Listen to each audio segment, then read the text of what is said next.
I know I've said this before, but college football is the best reality show, period. You have ups and downs always. You never know what you're going to get. It's constant drama, and I love to watch it. Unfortunately, right now, as a Nebraska fan, I'm on the funny end. I'm on the end where I'm immersed in it, and my emotions are getting pulled in every single direction because I'm actually a fan of this team. Usually, I get to laugh at USC or LSU or whoever else is in the drama. But today it's us, and I'm okay with that because there's still a lot of positive to come from this. There's still a lot of hope to have despite all of the negative that it feels like we're encountering right now. The typical being told that we're going to land Kyle Mccord and Julian Fleming's like a 90% lock and everything's going Nebraska's way, to now the harsh reality of Nebraska fumbling it once again at the very end, at the finish line. We've seen this movie before.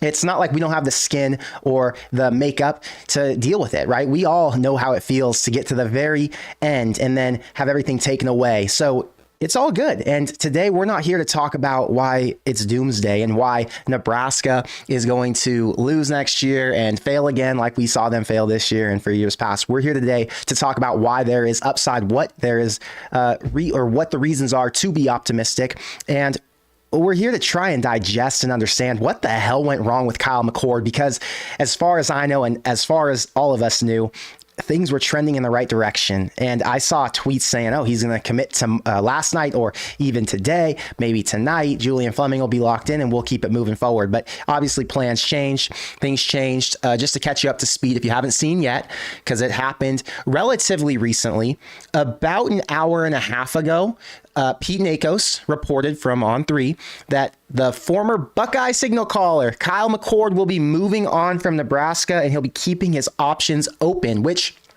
specifically because I saw some comments saying, well, what happens? Maybe he'll go on other visits and he could come back to Nebraska. Nope. He shut the door and he is now officially saying, I'm not interested in Nebraska. There were events that led to this moment this week that can make you question and speculate for good reason as to why he may have left. So we'll recap those really quick before I give you my thoughts. Dylan Raiola on Monday came home from his visit with Georgia and something went left. I'm not sure what the conversation was. Everyone's speculating it could have done with his NIL deal. It could have had to do with what their plans are at quarterback and in the portal going forward. It doesn't matter what they are. The fact is Dylan Raiola has been crystal balled by his dad's best friend and someone he is very close to, Steve Wiltfong. And that guy, Steve Wiltfong, would not have put in a crystal ball unless he was told to or unless he was given the green light to. And I can promise you, knowing and listening to Dominic Raiola talk about Nebraska and his respect for this program, for this coaching staff, and for this university, there is no way in hell he was letting Wiltfong put that crystal ball in for Nebraska just to get the hopes up of the fans or the program and to lead Nebraska down a dark alley, which would be potentially losing a quarterback like Daniel Kaelin or potentially losing a guy like Kyle Mccord as they did today. So I am very confident in Dylan Raiola coming to Nebraska. I made a video where I put the title as Dylan Raiola will be Nebraska's next quarterback. So if you want to know how I feel about it, I'm not doing that for clickbait. You guys know I don't just tell you shit to sell you a dream. I tell you what I honestly believe and what I'm hearing, and I give you guys the facts. I don't just spew BS. So I know there were a lot of comments saying, oh, well, let's wait until he signs, and Dylan Raiola is coming to Nebraska. Not worried about that. But today, the issue isn't Dylan Raiola, because Dylan Raiola is going to be an incoming freshman. Today, the issue is Daniel Kaelin announced, or I don't even know if you call it announced, he told the media that he will be visiting Michigan State this weekend, which is great. I'm happy for him. Michigan State's an up-and-coming program. They've got a really strong head coach and Jonathan Smith there now. They're rebuilding back, and I'm sure Michigan State is going to be an elite program very soon here. But Daniel Kaelin, man, the guy who helped recruit half of this class, the guy who was the glue when everything started to fall apart, when it felt like they weren't going to be able to retain guys, or not even retain, keep guys in state like Carter Nelson, like Davon Hall, Isaiah McMorris, some of the other Nebraska recruits, and guys who could have gone elsewhere, guys who could have gone to big name Power 5 schools. Daniel Kaelin came in after Dylan Raiola opted to go to Georgia, and he kind of saved the day.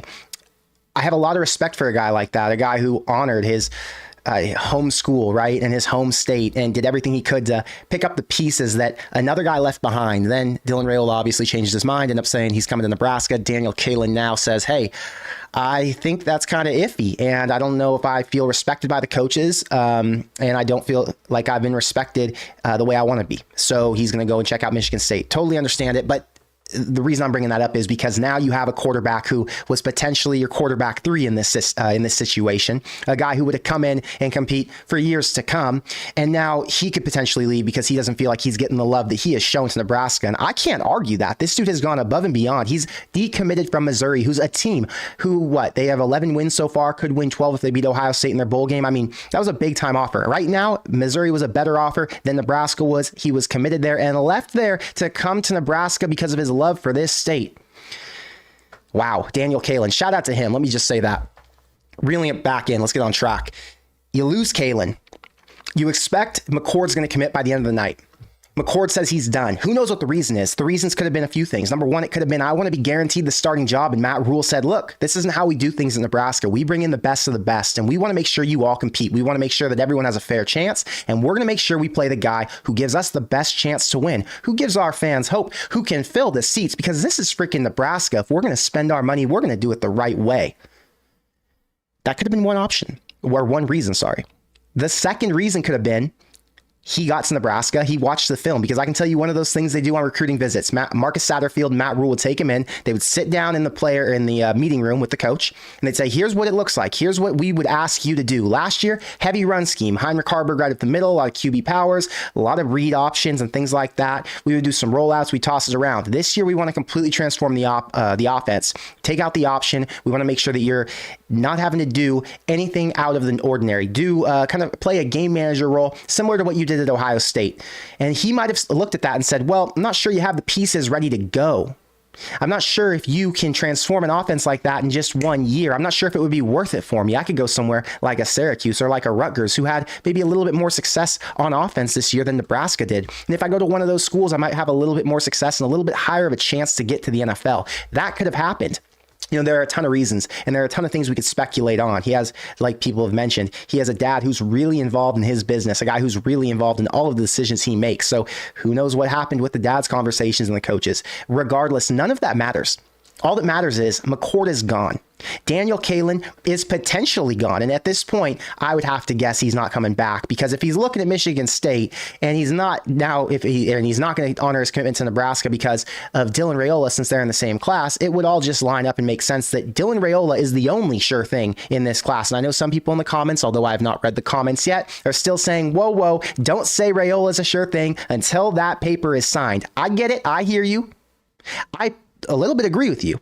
But I told you in the beginning what my reasons are for believing that he is going to be here no matter what. So I'm going to stick with that. And I'm going to build my whole conversation today around Dylan Raiola being at Nebraska come to, January, whatever, when practice starts and workouts start. And that's going to be the one piece in their offense that kind of stays. And then you have Heinrich Haarberg potential. You have Chuba Purdy potential. Don't know what's going to happen with either of those guys. We assume Haarberg will probably change positions. There's a chance that Purdy could enter the portal, but who knows? Now, let's talk about a couple options. Let's talk about a couple options from the portal that Matt Rhule needs to hit up immediately. Because before we even get to that, let me just outline what needs to happen. Nebraska's in a situation where they have a quarterback room that's decent. They have a quarterback room with Raiola. Without Raiola, it is a mess over there. Heinrich Haarberg has proved he is not ready to go and win the Big Ten right now. Chuba Purdy is coming off of an injury, and we know that when he's already got 2 major injuries and now he's got to fight through this third one, it's the second one. So he's got 2 major injuries. He's got to fight through this second one to get back and be ready to go for spring ball. It's a lot to ask, right? You want depth in that room. So Nebraska needs to bring in someone with proven experience. You're bringing in Dylan Raiola. Fantastic. I love Dylan Raiola and I love the prospect, the idea. But who's the quarterback who can come in, ignite this team, ignite this offense, set something up so that Nebraska can actually make a run and win some games? Someone who's proven that they can catch the ball on the snap, someone who's proven they can drop back, avoid sacks and pressure, make the right read, follow the progression, and make sure that they get the ball to the receivers so Nebraska can no longer be the worst offense in college football. Okay, you have to get a transfer quarterback. It's not really an option. You have to build the depth out in that room. You can't just take a bunch of freshmen and hope for the best. Even if Daniel Kaelin was to say, I'm not going to Michigan State, I'm coming back to Nebraska, it's not enough. So who do they look to? You know, it's kind of a 911 emergency situation because the transfer portal has now been open for a couple weeks, right? It opened on like December 4th. It's now the 13th. It's been 10 days, 9 days. Okay. We're 9 days in. Quarterbacks are starting to fill in. They already know where they want to go. Cam Ward is either going to go to Miami, Ohio State, USC potentially. Nebraska's not getting him. This is a quarterback who knows he can win the Heisman Trophy. This is a quarterback who knows if he goes to the right school, it could elevate him for the draft. He needs to be at a school that will maximize his talents and his potential. Nebraska's not it. Let's just keep it a buck, right? Dante Moore, he's going to go to Oregon, they say now. It's either Oregon, Michigan State, someone like that. It's not Nebraska. Will Howard's probably going to Miami if they don't get Cam Ward. And if he doesn't, Nebraska would have to fight with USC for him. Regardless, Nebraska needs to be on the phone with Will Howard right now. Hey, here's how much we got for NIL. Here's what we got to get done. Can we come out and see you? Can you come out and see us? Let's just get one visit in. I mean, you got to swing for the fences at this point. Do something. Hope for the best because you don't want to lose out on a guy like Howard when he could potentially be the player who starts for you in this one transition year before you work in a freshman, right? You got Dylan Gabriel gone. Aiden Childs is gone. Riley Leonard's gone. Kyle McCord's gone. Brock Vandegrift's gone. I mean, you go down the list. Your next one up is DJ Ungalele. I mean, if you could, hopefully swing for him, that would be fantastic. So call DJ. He would be a great game manager in this offense. Remember, Nebraska doesn't need a high-profile quarterback who can sling it around like a Cam Ward. They need a guy who can manage the offense, a guy who can win games, a guy who's not going to fuck it up. That's the bottom line. Who won't screw it up? Okay. Another name who I love, who I think could potentially even be a higher ceiling player than Kyle McCord. Actually, I would say he is a higher ceiling player than Kyle McCord, is DeQuan Finn, multi-year starter from Toledo. He's a 92.21, which means he's a high-rated 4-star in the portal. Like I said, multiple years of experience at Toledo, dual threat quarterback. He can pass it. He's got a fine touchdown interception ratio. He's not going to turn it over a bunch. This would be a guy Nebraska needs to get on the phone with immediately. He could operate the same offense Nebraska ran last year. He would give you what you thought Jeff Sims was going to give. So you wouldn't need to alter the offense that much. You could run it right through Finn. And Finn is proven, like I said, the key here is who is out there that isn't going to screw it up. DeQuan wouldn't.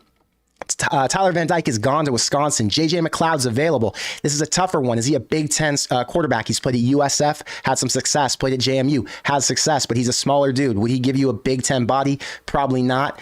I'm not sure if they would call him. Will Rogers probably going to Washington. Grayson McCall's gone to NC State. Max Brosmer to Minnesota. A.J. Swan, not sure where he's going to go.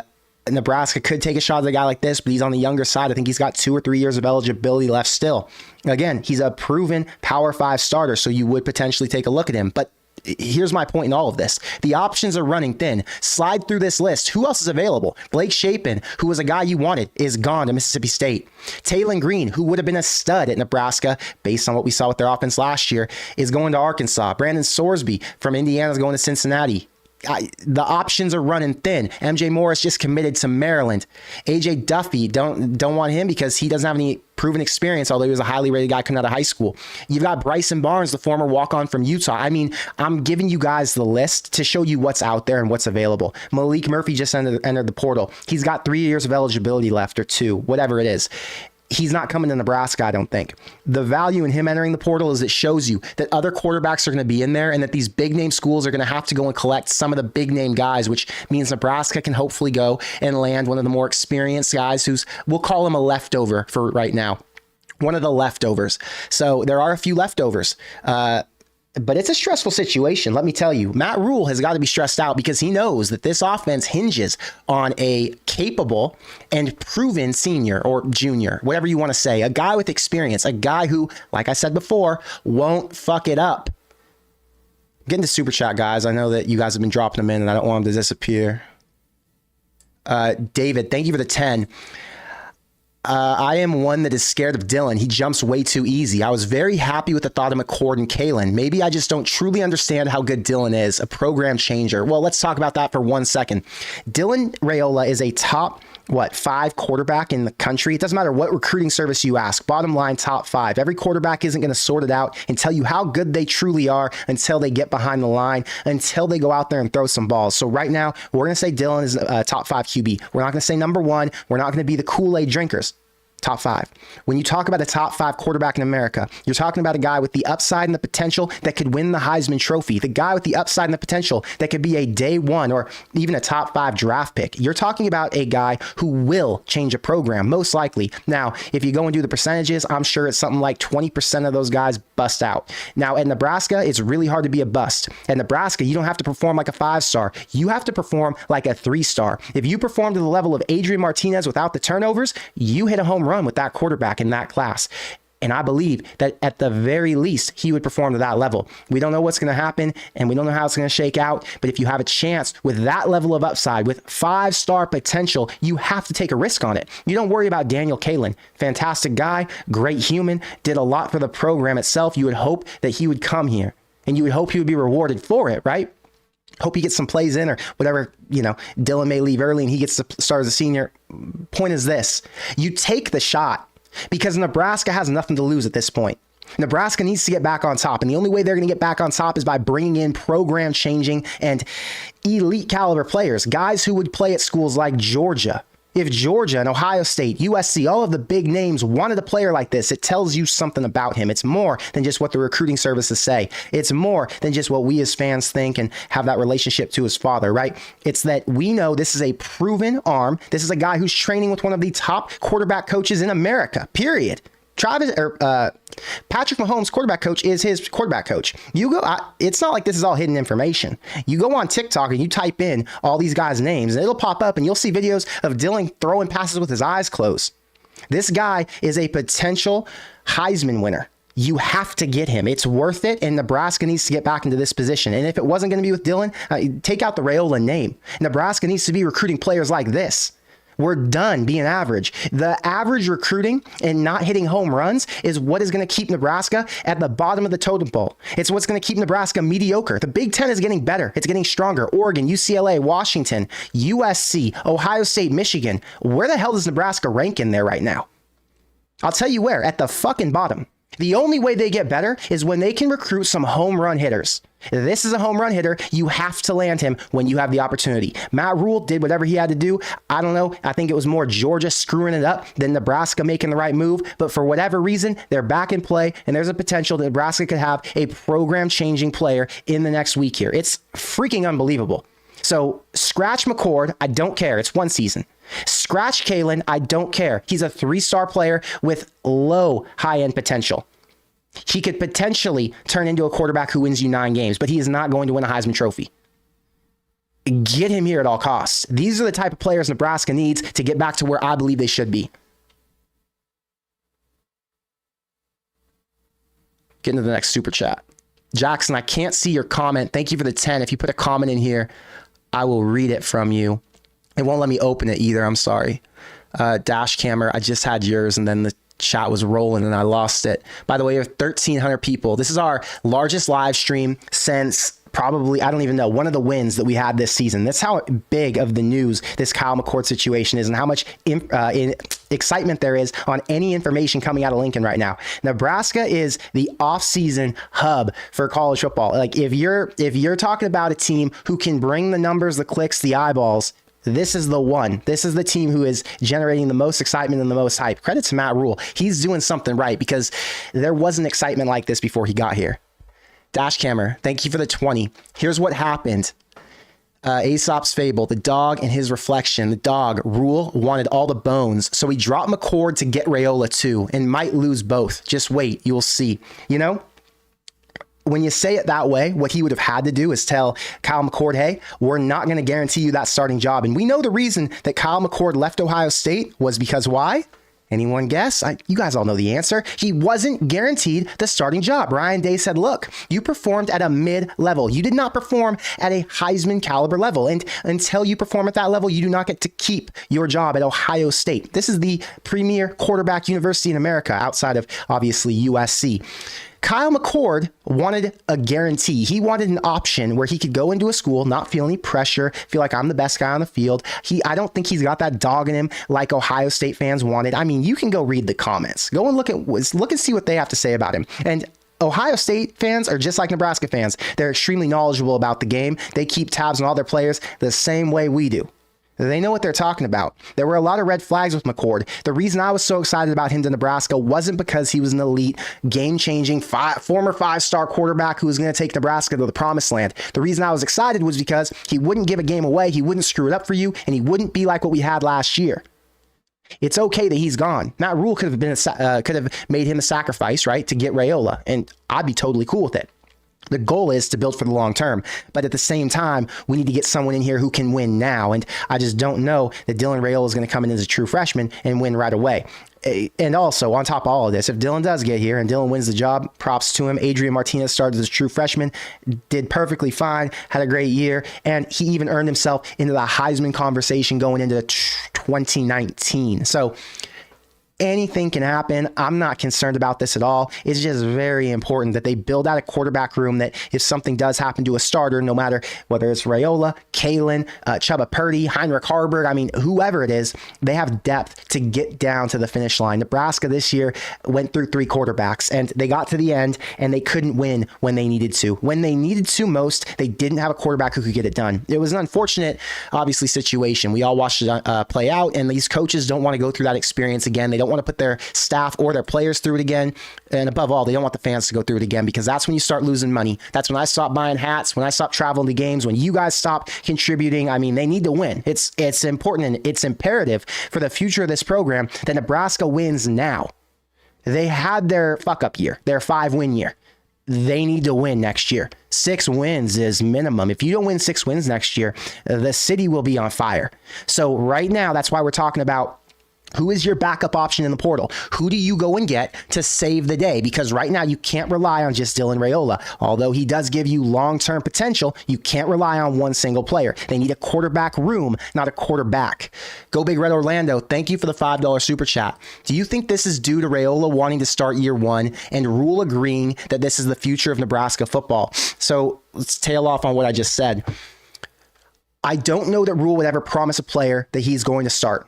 I don't think he ever would, actually. I think he believes that for the good of his team, he has to make it an open competition. Actually, not even believe. I know for a fact. I've listened to Rhule talk 100 times, okay? I listened to him for 45 minutes yesterday. I made an entire video where I broke down, when he first got hired, why Matt Rhule is the CEO that Nebraska needs, not wants, that they needed, okay? You don't make promises to players saying you're going to start. You make promises to them saying, hey, you're going to be given equal opportunity. You're going to be developed into the best player that we can get you to be, and you will have the opportunity to compete with anybody else on this roster for the spot you want. That's what he says. That's what he tells his players, and that's how you build a roster. If you build a depth chart like Deion Sanders does, you screw it all up. Go back and look at what Colorado did. They brought in a bunch of guys who they promised starting jobs to. What was their depth? Who were the guys who were behind them? Guys who could not hold a candle to what their starters did. And you know what the problem was? When the starters went down, the depth was so bad that Colorado could not even make a bowl game when there was talk about 2 players on their roster being Heisman winners in September, when they blew the doors off Nebraska, when they came back and won against Colorado State and became the center of college football for about 3 weeks. Matt Rhule is not stupid. This guy is a CEO. He is an executive, and he knows exactly what it takes to build a team. It doesn't matter if his job is to be a football coach or if his job is to run a freaking billion-dollar company. You build up the team because one person won't carry it all. You don't promise one player that you're going to start. You just promise him that he'll be given the opportunity to. Now, here's where you get tricky. If Raiola says, well, I don't want to go to a school where I have to compete. I want to go to a place where I know I'm going to be promised the job, or where I'm going to have the opportunity to have that job for a long time. What you can tell him is, hey, we're not going to be able to promise you the starting job, but what I can promise you is I'm not going to go to the portal and look for guys to replace you or look for guys to come and compete with you and take that job. If I have to, I'll go to the portal for depth, and I'll bring in guys who can come and compete with you, but not guys who are going to outshine you. I'm not going to look for Cam Ward to come in and replace Dylan Raiola like Georgia would, or like Ohio State would, because Ohio State and Georgia are playing a different game, right? Those guys are chasing multiple national championships in the same decade, whereas Nebraska is just trying to get back to winning 8-9 games. You promise him that you're not going to go out and try and outshine him in recruiting. You're going to go out there and build around him, and that's going to be the focus. And when you tell a player that gives them confidence, and it gives them a belief that, hey, I'm going to have to compete for my job, obviously. but I'm not going to be upstaged and I'm not going to be disrespected by this staff. I'm not going to be told, hey, you're good, but we're looking for better. What do you mean I'm good and you're looking for better? I'm a Heisman level quarterback. I'm a 5-star recruit. Yeah, I know, but there's another 5-star recruit. He's younger. He's faster. He doesn't have any injuries. You broke your finger last year. That's what Dylan Raiola wants. He wants assurance. Mccord doesn't want that. Mccord wants, this is a guess. It's based on all of the things I'm hearing. Mccord wants to be told you're going to be given the starting job because you weren't given the starting job at Ohio State this year. You were told you're going to have to compete for it. And in Kyle McCord's language, he heard that and said, you're looking for a guy to replace me, which means I'm not going to start. If I'm not starting, I'm not playing. I'm not suiting up to ride the bench. So Kyle said, I'm out.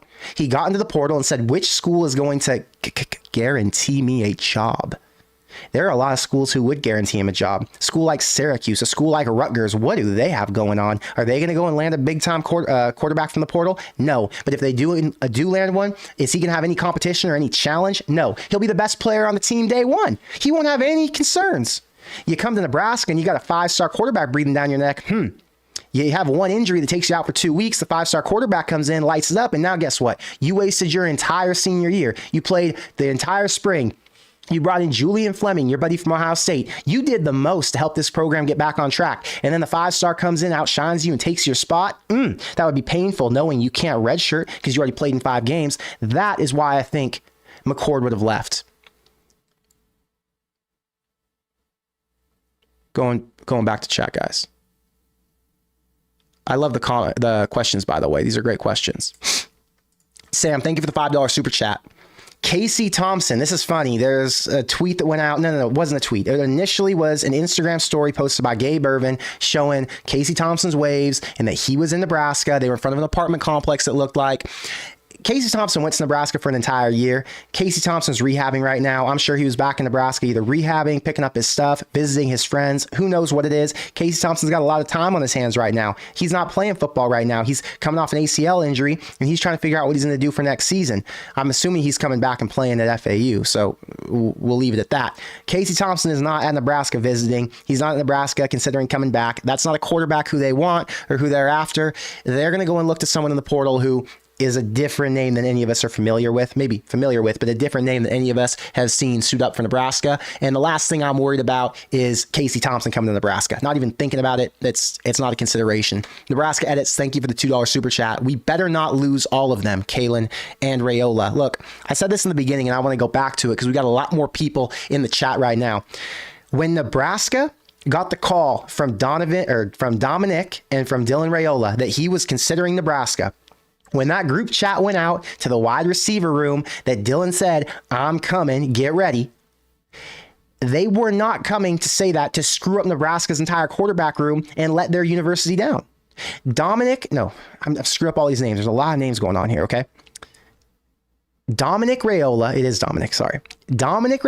is not going to let his university down by saying and flirting with the idea that Dylan at the final hour is going to come back to Lincoln. It's not an idea. It's a guarantee. If he's going to float this out there, it's because the deed is done. We're done with Georgia, just like Kyle McCord's done with you. And we're coming to Nebraska, clear it out, and let's get to business. That's what's going on there. This wasn't like, we're going to come visit and check out what's going on. No. We're coming, so get it ready. We're signing on signing day, and Dylan's going to be at Nebraska for at least 1 year. I know a lot of people like to talk about, he was at 3 high schools and he's already been committed to 3 colleges and and commitment issues, and he's a wishy-washy kid. His dad isn't that guy. He might be, but his dad's not going to say, let me go and screw up my brother who's the offensive line coach, Matt Rhule, who's a well-respected guy and now someone I look up to and hope can rebuild Nebraska's program, and the school and fan base who I love so much. That's just not going to happen. So I'm not worried about Raiola. Lose Kaelin, I don't care. Kaelin, to me, is not the talented quarterback that Nebraska needs. So if he leaves, I feel bad for him. I have a whole thing I thought about saying, a little monologue, a thank you to Daniel Kaelin, because he was a stud at the hour that Nebraska needed him. But he wasn't going to be the guy Nebraska needed when it came to college football Saturdays in 2025 with playoff hopes on the line in Columbus, Ohio, or in Ann Arbor, Michigan. I don't believe that he is that guy. And If he is, fantastic. I hope he shows me up and proves me wrong. If he does come to Nebraska, fantastic. He'll be a great player and a guy who can contribute in whatever way he's going to contribute. We've seen a bunch of quarterbacks come in just like him, and hopefully he'll have a different season than or a different outlook than I'm projecting, right? The point is, I'm not worried about it. All I care about is making sure Raiola comes and then building around him. There are potentials in the portal. We can all get fired up and excited that Nebraska lost one of the best names, the biggest names, and a guy who would have come in and been a game manager, but it's okay. They're going to go and find another option. It's just, we're at the final hour. There are only so many quarterbacks left on the table. So who are you going to call? Get Will Howard on the line. Get DeQuan Finn on the line. Get anybody you can who has proven experience, because Nebraska, again, does not need a game changer. They do not need a playmaker. They need a game manager. They need an Iowa quarterback. They need someone who's not going to what? Who's not going to fuck it up.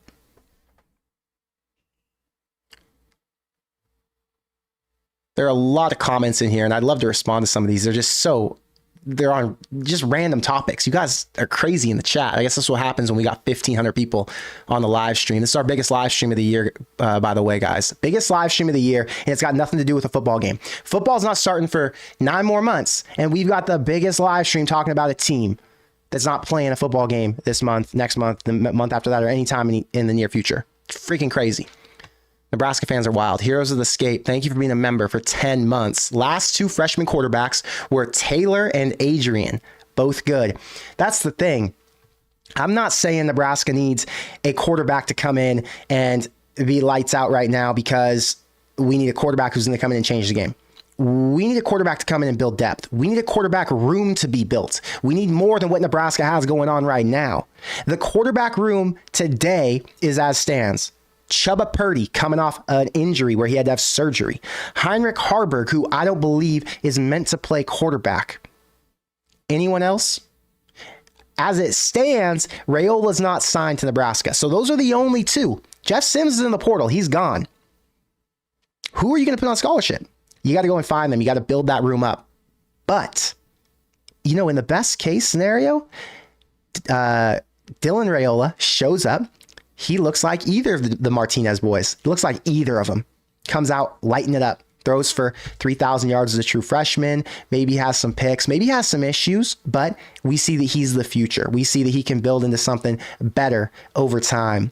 And if Nebraska does have a true freshman in Dylan Raiola who lights it up as a true freshman, just like either of those 2 guys you mentioned, fantastic. I'll be extremely happy with it. And that's probably the best case scenario for Satterfield and the offense. Probably the best case scenario for himself as well.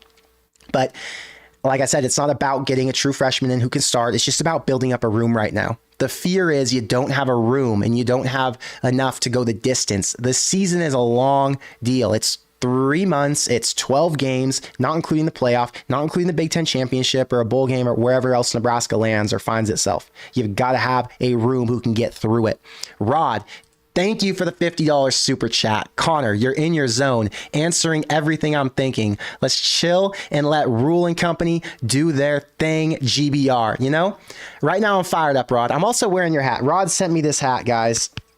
Omaha Finishes, that's his company. So Rod, thank you for the hat. Thank you for everything you sent me. Rod's been a big supporter of the show. When I came on the stream tonight, I wanted to make sure that I could give you guys all the what do you call this? I guess reasonable takes and the logical responses to what's going on, because there are a lot of emotions. There are a lot of people who have a little bit of an extremist view in either way, right? To the right or the left. And they might be thinking the world's falling down if you lose Kyle McCord and Julian Fleming, which don't know what's going to happen with Julian Fleming. I'm going to predict Julian Fleming's not coming to Nebraska now, but hey, anything can happen. The good news is there are plenty of other receivers out there. There are going to be more guys who enter the portal after bowl season. So let's not get too fired up. The priority right now is quarterback though, because there are less of those who are going to be in there. Anyway, Rod, I'm on the same page as you. I'm totally confident and I'm totally comfortable with the Nebraska football coaching staff. I think they're going to reevaluate tonight. I think they're going to go back to the drawing board. They're going to be looking at this and they're going to be a little bit frustrated with how things panned out. But ultimately, Nebraska won. As long as Dylan Raiola is in that quarterback room, Nebraska won. The week was the offseason national championship. Hang the fucking banners. because we got a quarterback of the future, not a quarterback of the now. A quarterback of the now would have been fantastic. You get Kyle McCord, Nebraska wins 8 games next year. We can all go relax, go to a bowl game. Oh, we're fired up. Yeah, okay, what's the next step? Daniel Kaelin? That's the next step? No. They got an answer. They got a 2, 3, 4 year answer. How freaking awesome is that? Does it feel good? For me, it does. I know the arguments to that are, well, he transfers and he might leave Nebraska. La, la, la. I hear you. At least we got him for 1 or 2 years. That's the bottom line. Serial, 1.5K people live is crazy. The offseason hype and talk is an all-time high. Even with McCord leaving, I'm absolutely loving the national attention right now. Serial, check your DM on Instagram. I'm trying to get your address. But yeah, Nebraska fans are fired up, and they have reason to be. You watched the season play out the way it did last year. And then you see that Bryce Benhart's back, Ben Scott's back, Isaac Gifford announced he's coming back. You have the offensive line returning 3 starters, the defense returning 9 starters. The defense is returning 9 starters, and they finished in the top 15 nationally this year. And keep in mind, the 9 starters includes Buford, Hill, Hartzog, and, well, obviously Gifford and Singleton in the secondary. Okay, that's 5 right there. Then go to the offensive line, go to Mekhi Bayer at Jack. Nebraska is stacked. The line would be Jamari Butler, Nash Hutmaker. I'm blanking. Ty Robinson. There's so many names going in my head. But anyway, I counted 9. I put it on Twitter. I told you guys what I thought about that. The defense is coming back. There is no reason not to believe that Nebraska can be so much more than what they showed last year. And last year was a great starting point. The hype's at an all-time high for good reason. This coaching staff has been doing a fantastic job. They've gone above and beyond. Matt Rhule is the one.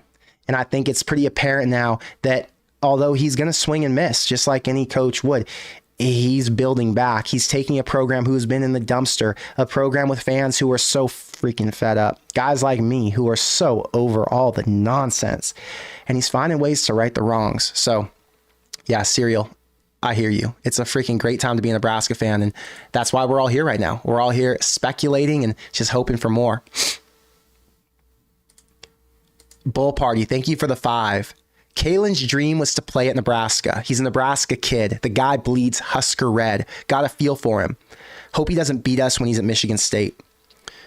Got a couple things there. Number 1, agree with everything you said. Like I said this earlier. He was the glue when Raiola was flirting with other schools, when he was still saying, oh, maybe there's a chance Nebraska, and people were getting their hopes up. He was the guy who came in and said, no, Missouri, you're a 12-win football team who's going to play in the Cotton Bowl this year against Ohio State. You want me to come to your school with all those weapons, with all those great wide receivers, you know? I hear you. I appreciate you, but no, I'm staying home. I'm going to Nebraska because right now when they need me the most, I'm going to be there for them.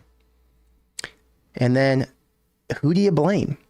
It's a touchy subject. Do you blame Matt Rhule? Matt Rhule's got his job on the line. He's got coaches to provide for. He's got players who have expectations, players' parents who said, you came here, you told me my kid was going to win. Why the hell aren't you winning? Matt Rhule had to go and get that quarterback that I talked about a minute ago. That quarterback who can come in and be a potential Heisman winner, championship level guy who can completely change the offense, completely change the direction of this program. So do you blame Matt Rhule? Probably not. Do you blame Dylan Raiola? I mean, that's the only guy to blame in this situation, if we're being honest. I don't knock him. He's got to do what he's got to do. He's got to do what's best for him. He earned it by the play on his field. If Daniel Kaelin would have played better than Dylan Raiola, he would have earned this status. He would have earned the right and the opportunity to come in and say, screw you to whatever other quarterback's committed. Say, get out of my way. This is my job now. Get your ass over to Michigan State because I'm here.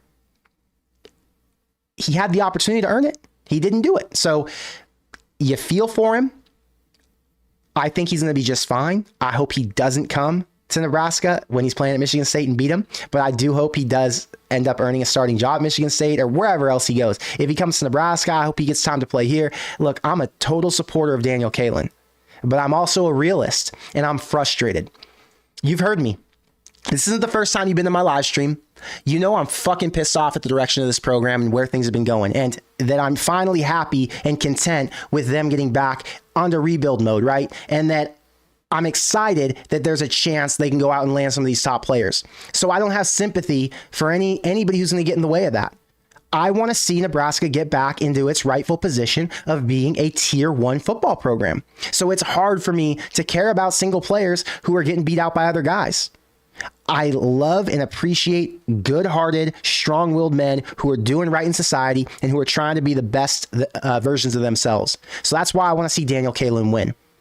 But at the expense of Nebraska, I don't want to see anyone win over that. I want to see the University of Nebraska football team be the best that it can be. And no single person is going to come above that in my eyes.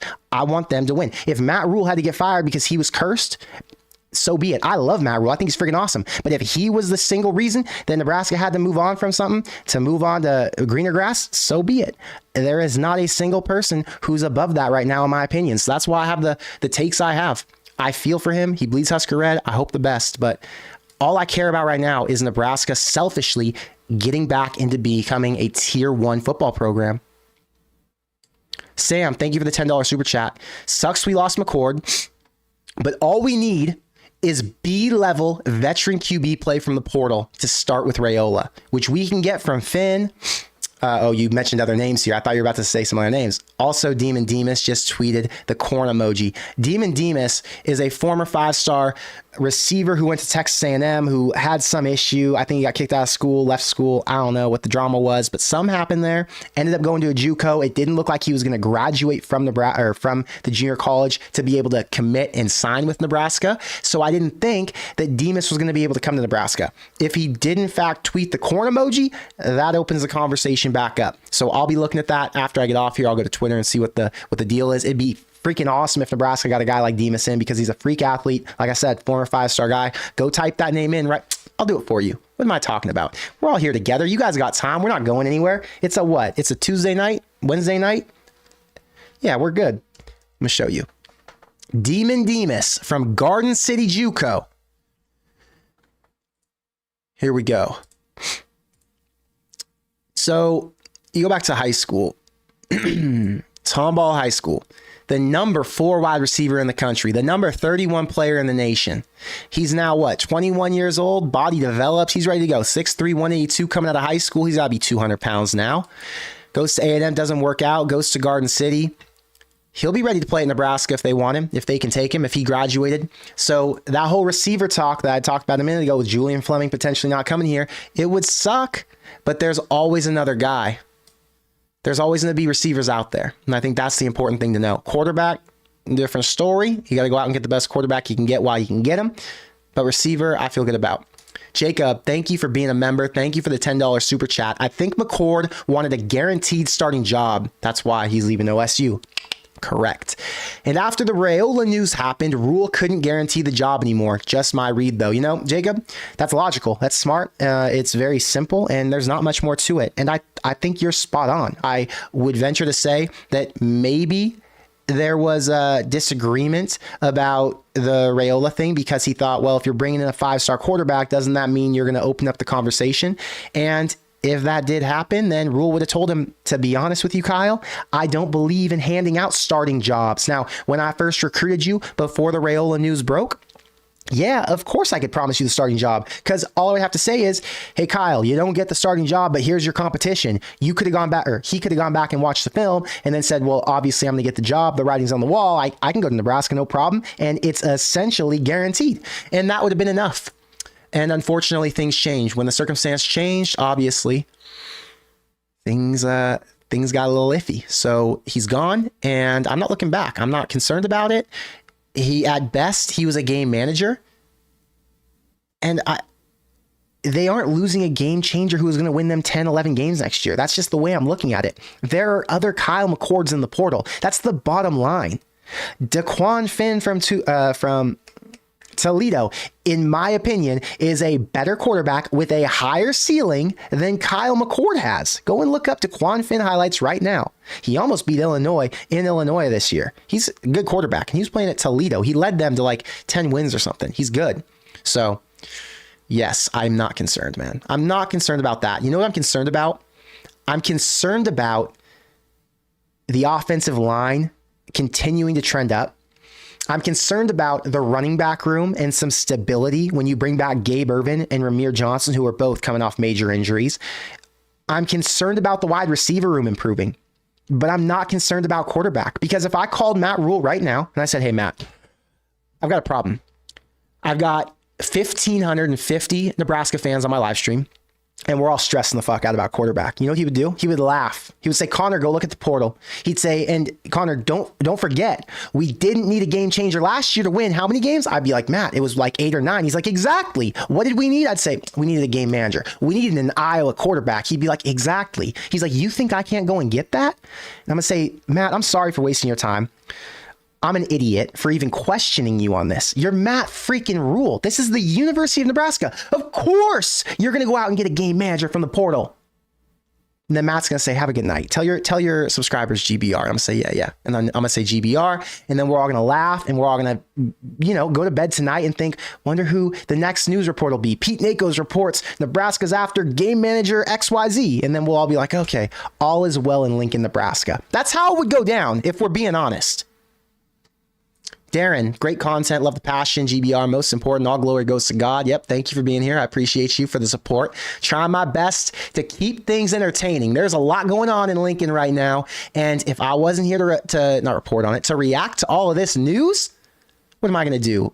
Go and play Fortnite or something? No, I got to be here to talk about Nebraska football. Scott, thank you for being a member. He says, not sold on Raiola. Not sold on the top 5 quarterback in the class? Respect his dad and his uncle. Well, that's good news. But the kid went to 3 high schools, has committed to 2 colleges, and is looking at a 3rd. Scott, I hear you. I just don't agree with you. And let me highlight what I don't agree with. I don't agree with the part that says you're not sold on him because he went to 3 high schools and he's committed to 2 colleges. There are plenty of quarterbacks who've committed, not even just quarterbacks, receivers, running backs, linebackers, name the position. There are plenty of guys who've turned out to be NFL stars, college award winners who committed to multiple universities. Things change. Coaching changes happen. Not only do coaching changes happen, now with the portal, you have so much more variety year to year. You have a different quarterback room every single year. Literally, go to all the big schools. Look at the quarterback room 12 months ago and look at it today. It looks entirely different. When you have that much volatility and you have so much changing, these quarterbacks and these big name players just want to make sure they're going to the right place that fits their needs. The right place who's not going to just tell them what they want to hear. Because one of the biggest problems in recruiting is a lot of these coaches go out and they try to sell you the dream. They try and tell you, look, this is why you should come to my school. But you know what they do right after that? They go to the same guy who's competing with you, another 5-star quarterback. They say the exact same script to him.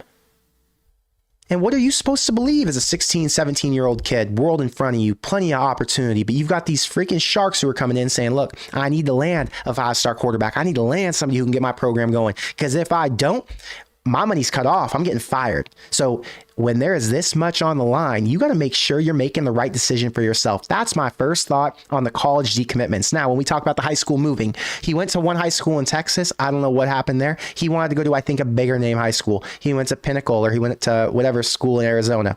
When he got there, he decided, hey, I'm going to move out to Georgia because Georgia is the high school in Georgia is going to be closer to the university I'm now committed to. I'm going to have access to go there whenever I want, build relationships with this staff, get acclimated to the weather, whatever he thought needed to happen.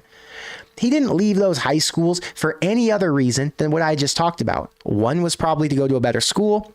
One was because he was moving states. One was because he wanted to live in a place closer to a school. I mean, it's not like he was looking at these high schools and saying, I just have commitment issues and I can't stay here. There was a strategic move by him and his family, and there was a reason for each upgrade, we're going to call it, because these were all upgrades in his life. They were all upgrades in his situation. They were all things to make him either a better quarterback or to put him in better positions to succeed down the road. Okay. I went to 2 high schools when I was in high school, and I didn't go to 2 high schools because I had commitment issues and because I wanted to play football at a different school. I went to 2 high schools because I did what was best for me to get into the best situation to help me turn out to be the best person I could be in the long run. And fortunately, it worked out for me. And I don't have commitment issues because of that. My high school decisions when I was 16 years old didn't impact me when I was 19, 20. Nothing changed from that. I just did selfishly what I needed to do to make sure that I could continue to grow. So what's the problem with that? I see a lot of people talk about this commitment shit, and they're so afraid that these guys transferred high schools or decommitted from schools because, you know the reason, they're all afraid of guys leaving for the portal. Well, he's not going to be happy anywhere. He's going to leave for the portal right when he gets here. Here's the deal, man. I was telling a guy this yesterday, actually, on the phone, who was giving me the same runaround. I told him, look, I don't expect any quarterback, any running back, receiver, any player who signs with a school to be signing for the next 3 or 4 years of my life. I'm going to the University of No, they're all lying to you now because the portal's available. It's really what they mean to say is for the next 1 year, I'm going to. That's it. It's for the next 1 to 2 years. And then we'll reevaluate our options when the time comes, because they don't have to settle for 3 or 4 years now. They can go for 1 year, 2 year. They don't need to go for 3 or 4. What's this whole commitment thing for 3 or 4? The NCAA already said you don't got to stay for 4 years. Get the hell out and go to a place that's better for you. So now that I've reset my expectations as to what college football recruiting is, I can sleep peacefully at night because I'm not worried about a quarterback or a player coming and saying I'm coming here for 3 or 4 years. That's not the expectation. The expectation is Dylan Raiola comes to Nebraska and we get him for 1, maybe 2 years, and then we'll see how it goes from there. Then we'll see if he stays for 1 more year before he goes pro, or if he's if he's not on track to go pro, maybe then he reevaluates his options and he gets out to a different school who can help him better himself in that way. But this isn't a 4-year deal anymore. This is a come for a couple years. Let's see how things go, and then we'll check back in. You recruit your roster year over year. Coaches say this all the time. It's no longer I'm recruiting and keeping. It's I'm recruiting for the now. Sorry, let me get a drink of water. I'm going fast. I'm recruiting for the now, and tomorrow we'll just have to see where things are lined up at. So it is what it is. I'm not trying to put a damper on things, but the reality is it's not like there's one key player in this class who's going to sign and I'm going to comfortably tell you he will be here in 2 years, because I don't know that to be true. The transfer portal's completely changed the game. Carter Nelson's a prime example of that. I promise you, Carter Nelson, if he doesn't get the targets he thinks he deserves, if he doesn't get the development that he thinks he needs, if he doesn't go into a situation at Nebraska next year that he feels like is putting him on track to get to the NFL, Carter Nelson will be at Notre Dame faster than you can snap your fingers, or Georgia, or whoever else recruits him and pulls him in with NIL money. None of these players, none of these key guys are long-term deals. They are 1-year rentals. That's freaking it. This is dating now. There is no longer a commitment. Players are not coming to schools because they want to come and they want to represent Nebraska, or they want to represent Florida or USC or whatever. That day when quarterbacks were tattooing their schools on their legs, that shit is long gone. Remember when JT Daniels did that? He tatted the USC logo all up and down his leg. He played at 4 freaking universities. 4 of them. Did he even graduate from USC? He's got a giant USC tattoo that's this freaking big that'll live with him for the rest of his life. And the most passing yards he has was probably at freaking West Virginia or Rice. My point is, I'm not concerned with the transfers and with the switch ups, because that's what these kids do nowadays. That's what college football has turned into. And I respect it. Don't hate the player. Hate the game. Bryson, do you think Nebraska gets Jeff Christensen? So I mentioned Jeff Christensen, I thought was at Nebraska the other day talking to Matt Rhule, and Jeff Christensen is the quarterback coach for Pat Mahomes and for Dylan Raiola. Jeff Christensen, I think he's a former NFL player. I'm not sure if he was an NFL coach, but I do know he's a private quarterback's coach. Jeff Christensen, being one of the best coaches, I don't know this to be true, but I would assume gets percentages of players' contracts. If you're Patrick Mahomes' quarterback's coach and you have 1% of his contract, do the math. Do you need to, not 1%, but whatever that percentage is, right? And then he's Aiden O'Connell's coach and whoever else. It doesn't matter. I'm not going to go down the list of guys he trains. But does he need to be a college football quarterback coach? He's got a pretty cushy life. The dude probably has a couple houses, probably goes and travels wherever he wants, gets to train his clients when he wants. You know, it's a low pressure job. You have no fear of getting fired. You're training these guys who are already at the peak performance level that you're hoping they're going to be at. And you're just making sure they refine their skills a little bit more and making sure they stay on pace. Why would that dude leave his job as a private quarterbacks coach for Nebraska?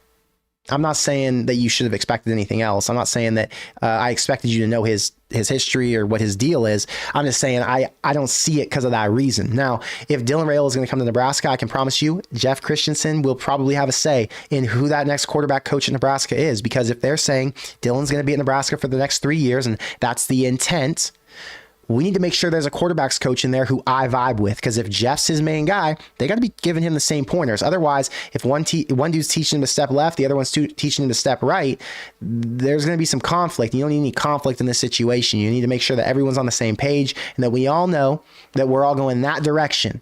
So if you've got a guy coming in who's meant to lead your program in this direction, Dylan Raiola, you want to make sure that you get a guy who's on pace with his team. That's my opinion, especially when his team is the top of the market. We're not talking about just some quarterbacks coach who's out here. We're talking about the quarterback coach. We're talking about the guy who can turn your guys into the best ones in America. So don't think it would be him, but I do think he might have a say in it.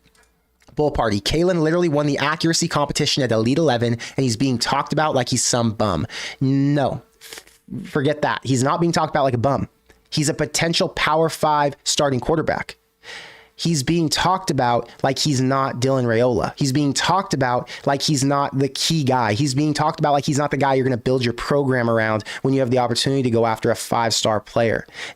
Daniel Kaelin was welcomed and an excited piece of Nebraska's 2024 class until Nebraska knew they had a chance at a guy who could completely change the roster, who could completely change the trajectory of where this program was going. He's not a bum. He's a potential Power 5 starter, and he deserves that respect. And he's going to get that respect by getting scholarships to Power 5 schools. He's going to get that respect by entering a quarterback competition at whatever school he goes to. I'm just telling you why I'm not concerned about Daniel Kaelin not being in Nebraska next year if he chooses not to be. Nebraska's trying to go after championship level play. And if they're going to go after championship level quarterbacks, then the reality is they're probably not going to go after guys who didn't put up the numbers and didn't have the senior seasons, or did have the senior season that Daniel Kaelin did. Your play in high school is a reflection of how you'll be treated going into college. That's the bottom line. If I went to work today and I wasn't as good as the guy to my right, then I'm not going to be given the respect as the guy on my right. Am I a nicer guy? Did I do better and did I show up on time? Maybe. But the guy on the right was a freaking performer and he made the company more money. So who gets the reward at the end? Who gets the iPad? The guy on the right. I don't know what to say. Like, I'm not being mean. I'm not picking on the guy. I have a lot of respect for him. And I could outline all the things that he's done that are great. But yeah, just saying.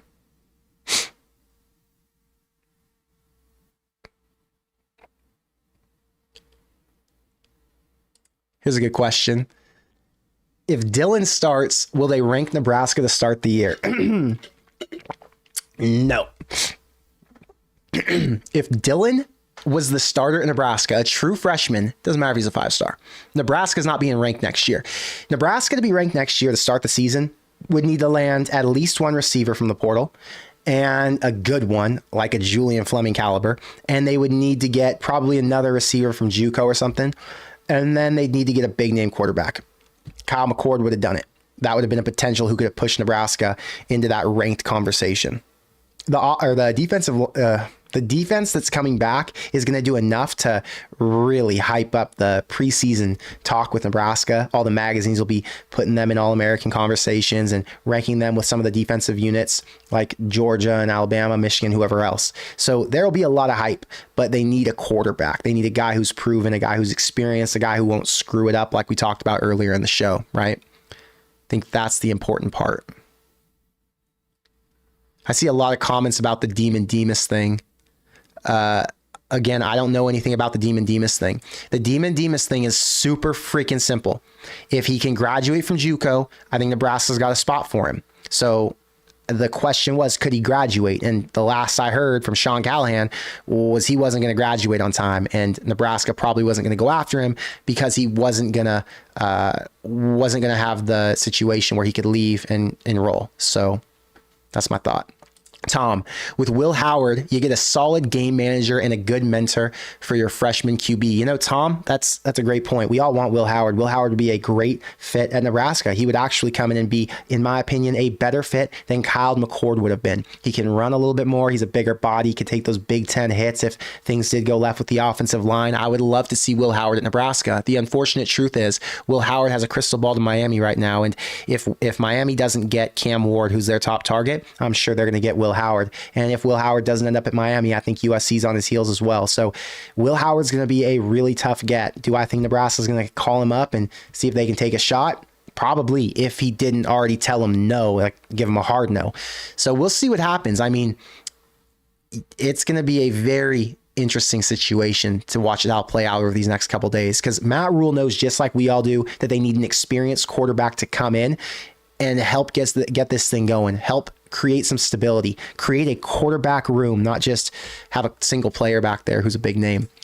Gamer says Syracuse doesn't have money like Nebraska. It doesn't matter. You know what Syracuse has? Syracuse has opportunity. Syracuse doesn't have a 5-star quarterback. Syracuse doesn't have a guy who's going to come in and challenge Kyle McCord. Syracuse has a lane, a clear path for a guy to come in and be the superstar he thinks he can be.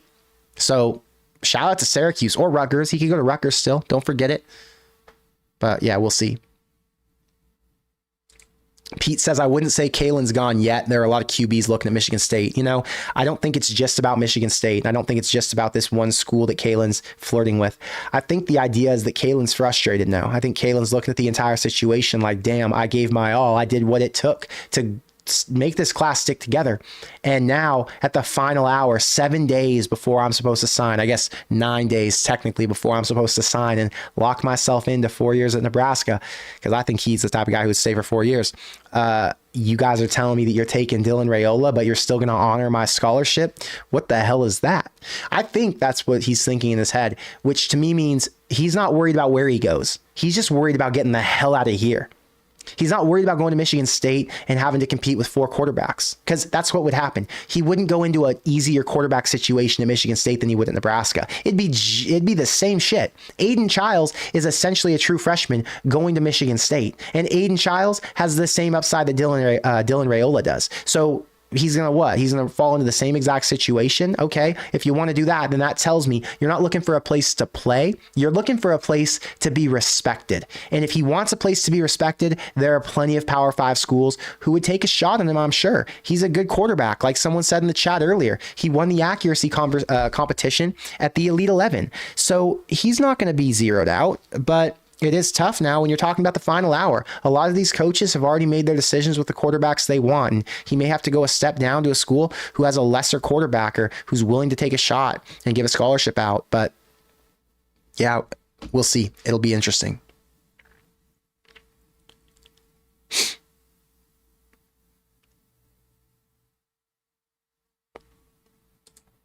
JJ says, so we hung our hat on Mccord, let all the others go.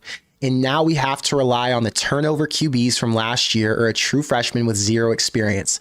Hello, 5-7 again next year. JJ, come on. You know damn well that's not how things are going to play out. Number one, we hung our hat on Mccord, and we didn't let quarterbacks go. I don't think Nebraska was talking to any quarterbacks outside of one. There's one quarterback who you could argue they let go. It was Sam Leavitt. Sam Leavitt ended up committing to Arizona State. It was obviously a number 2 choice to Nebraska. So yeah, they let him go. But Nebraska didn't need to go after a quarterback who they could build in the future. It ended up they could go after Raiola and get him, and now he's even a better prospect than Leavitt would be. So I'm actually happy with how things turned out. I will say, the other quarterbacks that didn't work out in Nebraska, you're now going to have to go back into the portal and look for some new ones. I don't think it was a case of quarterbacks being let go like Leavitt was. I think it was quarterbacks not being interested in the situation. So yeah, Nebraska has to start over, but they're going to be just fine. There are going to be plenty of quarterbacks in here who have game manager experience and guys who need spots to go. There aren't unlimited schools. Don't forget that. There aren't unlimited opportunities. If you go and look at the portal and look at all the schools who already filled spots, they aren't going to go out and get another quarterback to come in and compete with one of these big name starters who has Power 5 experience. Wisconsin's not going and landing another guy to compete with Tyler Van Dyke. Things are going to be just fine. There are other guys out there looking for opportunity. Nebraska has a great one. So things are going to be okay. I'm just not worried about it, if we're being honest.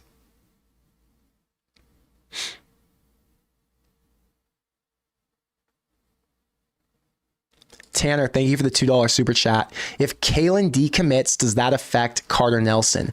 No. Carter Nelson, I believe, is completely locked in, along with all of the other players who are in this class from the state of Nebraska. There is no reason to believe that anyone who's committed right now would want to leave just because Kaelin left. Kaelin isn't the prized possession. Raiola is, and all of these players want to play with Raiola, although Kaelin's their friend. I'm sure people are sad about Kaelin and they feel bad and they'd love for him to be a part of them. But yeah, I don't know. We'll have to see. I don't think anyone's going to leave, but we'll have to see how they all feel, I guess, is the bottom line.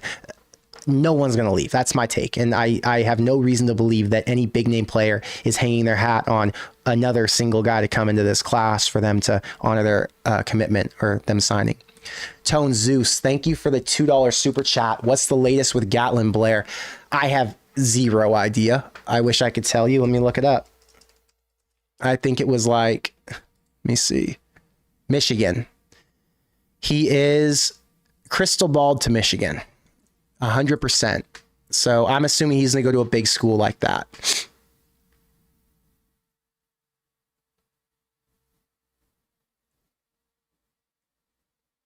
Wait, what happened? Why are we all talking bad about Connor? I'm reading this chat from earlier. Is Connor losing it? Why would I be losing it? Just because I have high energy? And then it says Connor lost his balls. I only lost one of my balls, guys. I got the other one still. Don't worry. Sounds like Connor's had this inner conversation. What? Guys, come on. I'm rattling. Kevin, thank you for being a member. I appreciate you. Here we go. Jordan says, I'm done with this channel. Just rambling now. I like that. I've got 1,400 people in the chat and I'm just rambling. I'm giving you legitimate thoughts. I'm giving you actual content. I'm giving you some of the best takes and some of the things that people have been asking me about all week. Things that people have paid to ask me, actually. I'm answering paid questions and you're telling me I'm rambling? What are we talking about, Jordan? Anyway, I was happy to have you here, but if you're out, peace. Jacob, thank you for the $5 super chat. Just a reminder. Oh, wait, I already did this one. Sorry, Jacob. That was a double dip. I'm going through all the chat now. Craigs, thank you for the $2 super chat.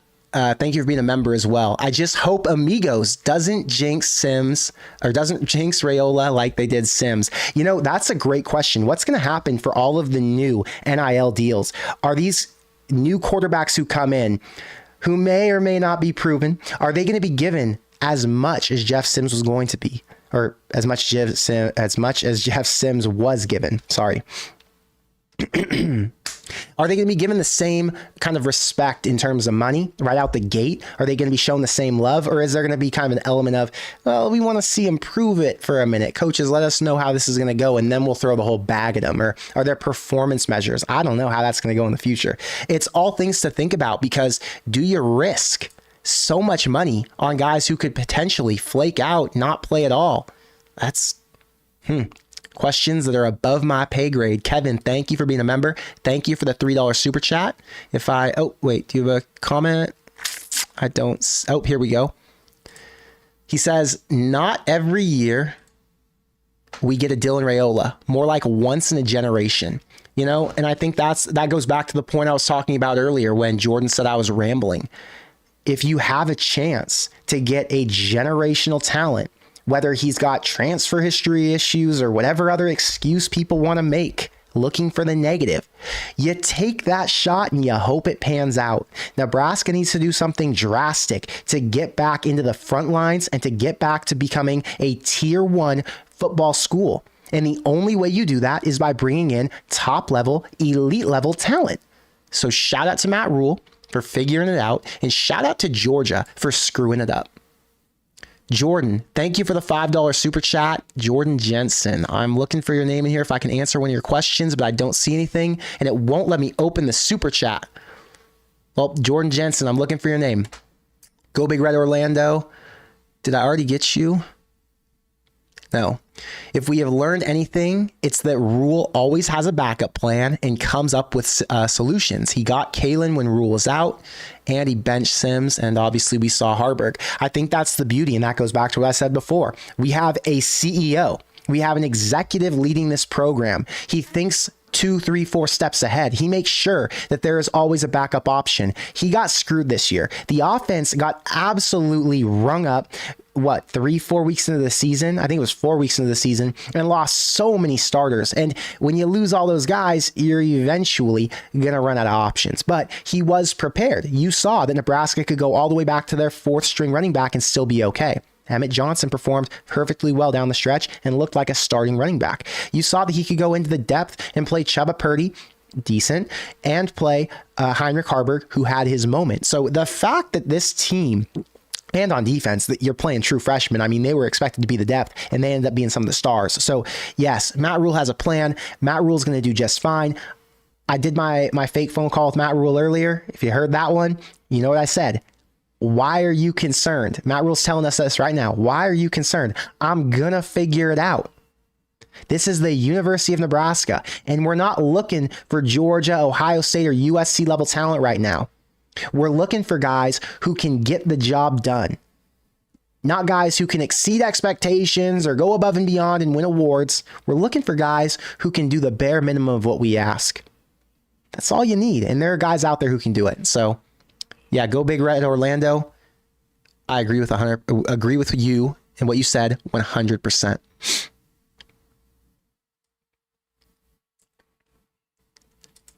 Wait. I clicked the wrong one, but I'm going to respond to it anyway. Jaden says, been watching your vids when your channel was small. Love to see that you're blowing up. Keep grinding, GBR. Thank you, Jaden. I appreciate it.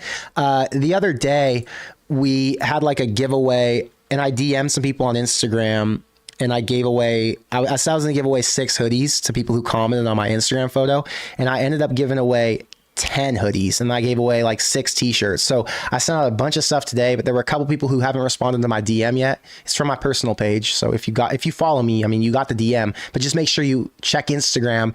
So if I DM'd you, you can send me your address and tell me the size, because there's like 4 people who didn't respond, and I want to make sure I send all those hoodies out this week, because I appreciate you guys all season supporting me, and I wanted to make sure I sent out some hoodies. So yeah.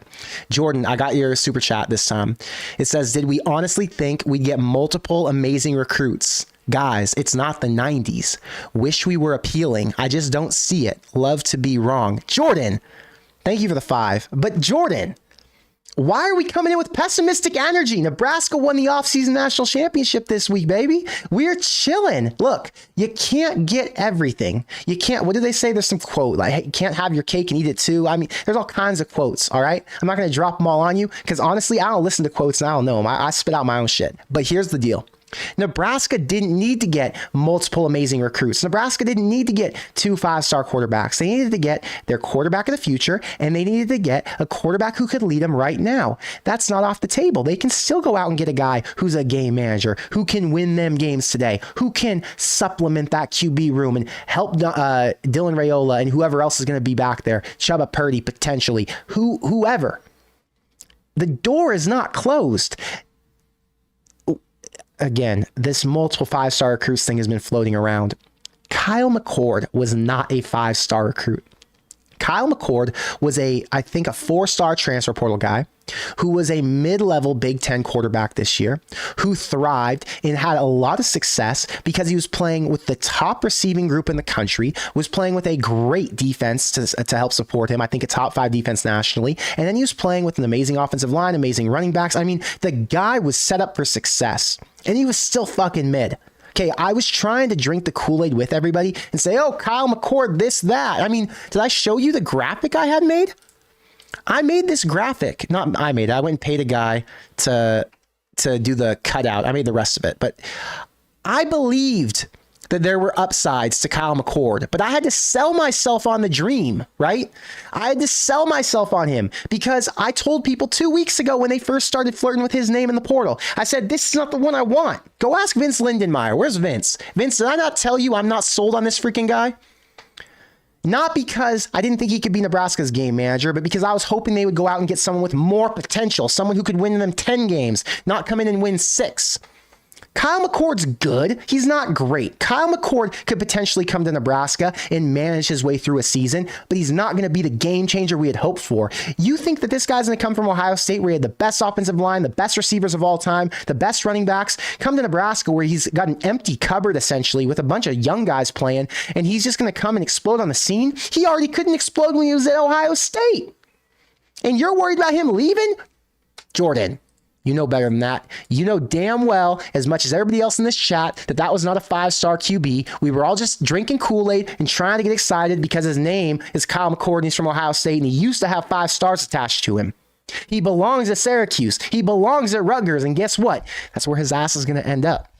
It's all good. Wolfman, thank you for the $2 super chat. Husker volleyball is in the Final Four GBR. Okay, so guys, you know I don't follow volleyball that much. Talk to my cousin about it. He takes some really good photos. He works for Rivals. He takes some really good photos and he sends them to me. They're cool. But I don't really know the rules to volleyball, if we're being honest. I spend a lot of time thinking about football. I spend a lot of time talking about football, writing videos for football. And in my off time, I got a personal life, you know, I got other work I do. I just got a lot going on. I don't got time to spend as much time and obsess as much over a sport as I do college football.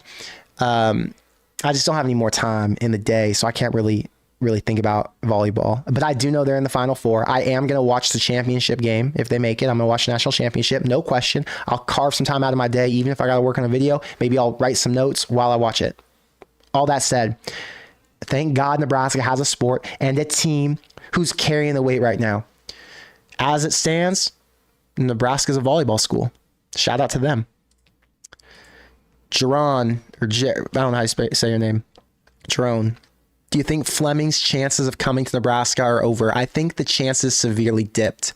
I do not believe Nebraska is going to get Julian Fleming. After they lost Kyle McCord, I mean, why would he come? Julian Fleming's tie to Nebraska at this point was Kyle McCord, right? So I think the chances are gone. But you never know. Anything can happen. Literally anything.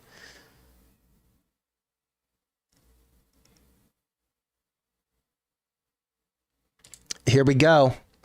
Callahan just said today, Demas is officially visiting this weekend. So Demon Demas, former 5-star from A&M. What was it? We said Garden City JUCO. I think we said Garden City JUCO. Yes.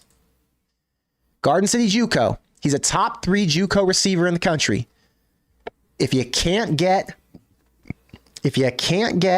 a guy like Julian Fleming, then maybe you can get Demas. That'd be fantastic. I don't hate it. You're getting talent in some way. Nebraska needs somebody with upside. They need guys who can come in. And if there are injuries, they've got depth. The whole thing right now is Nebraska needs to build out talented rooms. They can't dip in to where they're playing with guys who are former walk-ons and shit. That's just the fact. I appreciate the former walk-ons. I think they're freaking awesome. And once in a while, you're going to get a former walk-in who comes in and lights it up. But if your entire roster is built on walk-ons, and then when you get injured and you're playing all your walk-ons, you're just not going to win that way. You're going to have some guys who are diamonds in the rough who work their way up. Shit. Look at Phelan Sanford. Look at Luke Lindenmeyer. These are guys who were walk-ons who are now establishing themselves as starters going into the future, or did this year like Sanford did. But they need some sort of depth, and Demas would absolutely help to provide that. Whether he pans out to be that 5-star receiver people are going to get hyped up on or not, I'll tell you this, I'm not going to drink the Kool-Aid and get overexcited about him. I'm not going to be one of those people, because I've seen it before. I saw Reed Gilbert come in and not play a single down. I've seen other guys come in. MJ Sherman, former 5-star, people got freaking hyped. We got a Georgia player, and MJ Sherman was arguably, and this isn't a knock on him, this isn't anything negative, but he was the worst of all the down lineman defenders, or the jack linebackers. There were a lot of guys who performed better than he did this year, and we didn't expect that. We thought he was going to be the star of the show. So I just think people get really excited and they drink a lot of Kool-Aid when they see these grand numbers and these grand statements. And guys like Hayes Fawcett and the guys on 3 or 247 love to sell you on dreams. And I'll tell you what, I don't love to sell you on dreams, because I don't like living off your clicks. I have a loyalty to you. You guys are my brothers, my family, my sisters, whatever you are. I'm not going to sell you on clickbait shit, but they will. They'll hype you up. Former 5-star quarterback from Ohio State, Kyle Mccord, set to visit Nebraska this week. And you know what they want from you? They want you to click, share, do everything, because it builds their following, it builds their attention, and it makes them more money. And they don't care about you because they don't got a loyalty to you. They're doing this to every fan base. They would do it to freaking USC, Georgia, whoever the fuck would give them clicks, right? So I'm not going to sit here and sell you bullshit and tell you, Demon Demas is going to be Nebraska's next 5-star. No. They need depth. They need guys who can come in and compete. He's a potential piece. I'm not going to get too excited about him yet, because the reality is, people said it in the chat, he already beat up his girlfriend. He's already gone through some shit. He's a young guy, deserves second chances. Hell yeah, let's get after it. Bring him into Nebraska, and hopefully he can get some support from some real men in the room who can guide him and get him on the right track in his life. Build him back into the football player that he's meant to be, that he thought he was going to be just 2 or 3 years ago when he went to A&M. Hopefully things pan out. But I'm not going to sit here and tell you Nebraska's winning the national championship because they just got a 5-star receiver. No, we're not doing that. William says, as the chat mentioned the O-line guy who committed tonight. I'm sure they did. It's sad. He fell through the cracks. Tonight wasn't the night to commit. I'll tell you that. I don't even know his name right now because I've got so many things on my freaking head. It's hard to keep up with all these names, guys. Let me tell you that. I'm scrolling through right now. The O-line guy who committed tonight. Let's see. This is Nebraska's commitment list as of right now that's set to sign either next week or in February on the second signing day. The guy who committed today, where the hell is he? He's not even on this list. So On3 hasn't updated it. Well, chat knows who it is because I know that now that I'm talking about it, chat put it in. But On3 has not updated their list. So I can't even tell you the guy's name who committed today. Jose says Frost is the Iowa offensive coordinator. Guys, I saw this rumor that Scott Frost was going to go to Iowa and be their OC, which would be fantastic for Iowa. I think it's a rumor. I'm sure it won't happen. They don't even know what's going to happen with Kirk Ferentz at this point until after their bowl game. But it would be funny if Scott Frost went there. I'd actually, as a college football fan, love to see it. I would really hope that he could build Iowa back into something. I would hope that Nebraska kicks their ass every single year, but I would hope that he did Iowa well and that he was able to revitalize his career in the Big Ten. It would be pretty awesome. Bryson, what about Malik Murphy from Texas? You know, I thought about Malik Murphy, and the only thing I think is positive about him entering the portal right now is I think he's going to clear up some space for Nebraska to go after other quarterbacks, because if he goes to Ohio State, USC, wherever school takes him, then that's going to mean those schools aren't going to take one of these quarterbacks, which means Nebraska is going to have a chance to go after one of the game managers, one of the guys who's lower down on the list. Malik Murphy's downside for Nebraska is he's a sophomore, meaning he's got 2 to 3 years of eligibility left. If he's got 2 or 3 years left, does he want to come to Nebraska and compete with another 5-star quarterback? He just dealt with that at Texas. He just dealt with Quinn Ewers. He dealt with Arch Manning. Does he want to go into another situation, or is he like Kyle McCord? He needs a little more assurance. He needs a little more bank on me. Ohio State could tell him, we will bank on you. But Ohio State's also got Aaron Nolan come in, who's a 5-star. It's a give and take. I don't know what the future holds with Malik Murphy. I just don't think he's going to come to Nebraska, where the offense isn't as prolific as Ohio State or USC, when those schools will probably make him offers. So I gave you the runaround. I know that was rambling, Jordan. If you want to know what fucking rambling was, that was rambling. Husker D says Syracuse doesn't play Ohio State on the road next year either. And that was one of the things that we thought Kyle McCord wasn't interested in doing. Kyle McCord didn't want to come to a school like Nebraska where he was going to have to play Ohio State. So when he came on the visit to Nebraska, it was like, did he change his mind, or was that always a variable? And he was really trying to see, does Nebraska do enough for me? And is Nebraska a place I really want to go to that I can overlook the one thing I don't want to do, which is play my former team? I guess not. Andy says the word was McCord didn't like the pressure put on him at Ohio State because they expected him to be a Heisman caliber every single week. And I think that's 100% true. They expected a lot out of him, and he wasn't the quarterback who could provide that energy or that level of play. So it was what it was. Tanner says, I already answered this one for you, Tanner. It's hard for me to get all these super chats going, guys. The chat just scrolls and scrolls and scrolls. Cynthia, thank you for the $5 super chat. If you got a question in here that you want me to answer publicly, I will do that. Otherwise, I'll just keep responding to your text. And here's one. Vince is in Tampa for the volleyball, but I'm loving the live feed. That's pretty awesome. I'm surprised you didn't go to the volleyball game with him. Is volleyball on tomorrow night, guys? When's volleyball on?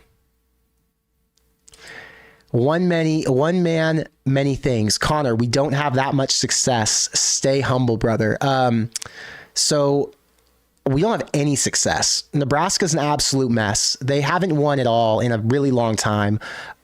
I don't know where I've bragged or where I've said anything about Nebraska being successful or being a elite program any time of recent. This comment really confuses me. I'm going to continue to stay the same level of non-humble that I am about Nebraska because I think that's a fair level of non-humble. Rail fan, Maxim Still. Connor, what's your take on Georgia fans asking the Georgia airport employees to call in sick or lose his luggage for him to suffer a harsh winter here in Nebraska? I think it's funny. I think, college football, like I said before, college football is a reality show, and I love all of the entertainment. I love all of the excitement. I love all of the drama, and I'll take whatever drama people want to spit out. Most people who do get overly excited or make negative comments about players, most of those people are losers, and I don't respect their opinions anyway. So if there are negative comments about players or people are being assholes, I could care less. Those are the bottom feeders of society. Those are the people I wouldn't let cook my food. I wouldn't let them clean my dishes. I would not let them in my house. So that's why I don't eat at McDonald's and I don't eat at fast food places, because I don't trust those motherfuckers to cook my food properly. They might be spitting in it. Anyway, my point is, if you're a respectable fan and you make some jokes and you're negative about shit, cool. It's what makes this sport great and it's fun, right? It's all in good fun. But if you're negative and you're an asshole and you're actually wishing bad things on the players or coaches or whatever, you're just scum of the earth and you're going to fail in life anyway. So I don't really give a shit what you have to say, because your time's freaking coming, or your time did come. And that's why you're such a pessimistic hater and why you're so negative to all these people. That's my take. I mean, it goes day to day, depending on what I see online. But it's hard for me to read shit online, man. I don't associate with those type of people. If people are too negative or too hurtful or too hateful, man, you think I can afford that energy in my life? My life's freaking up here. Let me tell you, my day to day, the people I associate with, the things I've got going on are so fun, so fulfilling, so fast. And it's just constant growth for me that I could never allow someone who's not on that same path to engage with me. That's why I love this community so much. Almost everyone here is positive. Almost everyone here contributes positively to whatever it is that I'm talking about or whatever's going on in the chat, in the comment section. People love each other. I mean, this is a supportive group. This is a group who all has the same common interests. Obviously, we got the same common goal, and that's to watch our team get back to being the best they can be. Again, Jordan, I'm sorry for rambling. My bad. If you got to check out and go back to Discord or Twitter or wherever to go get better Nebraska content, go ahead. Don't let me hold you. David, thank you for the $5 super chat. Mccord chased the other transfer QBs away, not our coaches. I think that could be part of it. But at the same time, I look back and you look at the timeline of events. Was Nebraska after Mccord when they were after Will Howard? I don't think so. Wait, I know what you're saying. Sam Leavitt, he chased Sam Leavitt away. That's true. But now at the stage of the game we're at, Sam Leavitt wouldn't have been on the table anyway, because Sam Leavitt didn't want to come to Nebraska with 4 years of eligibility and have to compete with a 5-star with 4 years of eligibility, right? And I would hope Nebraska would take the shot on Raiola, since he's the legacy, over Sam Leavitt. So although I do agree with you, you're right, 100%. You're right that Mccord did chase away Sam Leavitt. I don't think that was that big of a deal. I do, however, question, did he chase away other quarterbacks that Nebraska was interested? I'm not sure. I think those other quarterbacks may have already been kind of doing their own thing. Cam Ward didn't care about Kyle McCord. He could go and start over him anywhere he goes. Will Howard, same kind of deal. I think he knows that he would be the priority. So if there was a quarterback they were talking to who was effectively better or would give Nebraska a better chance to succeed, or had a higher rating, or had a higher NIL value, I think the only reason Mccord, no, there's no way that Mccord could have scared him away. They would have scared him away, is how it would have turned out. Julie says, my son showed me that Casey Thompson's enrolled as a grad student. I think Casey wants to graduate, and I wouldn't be surprised if he wanted to graduate from Nebraska, but I don't think that has an indication that that is an indication that he's going to be back in Nebraska playing football. It's not going to happen in my eyes. So I'm not really entertaining that thought.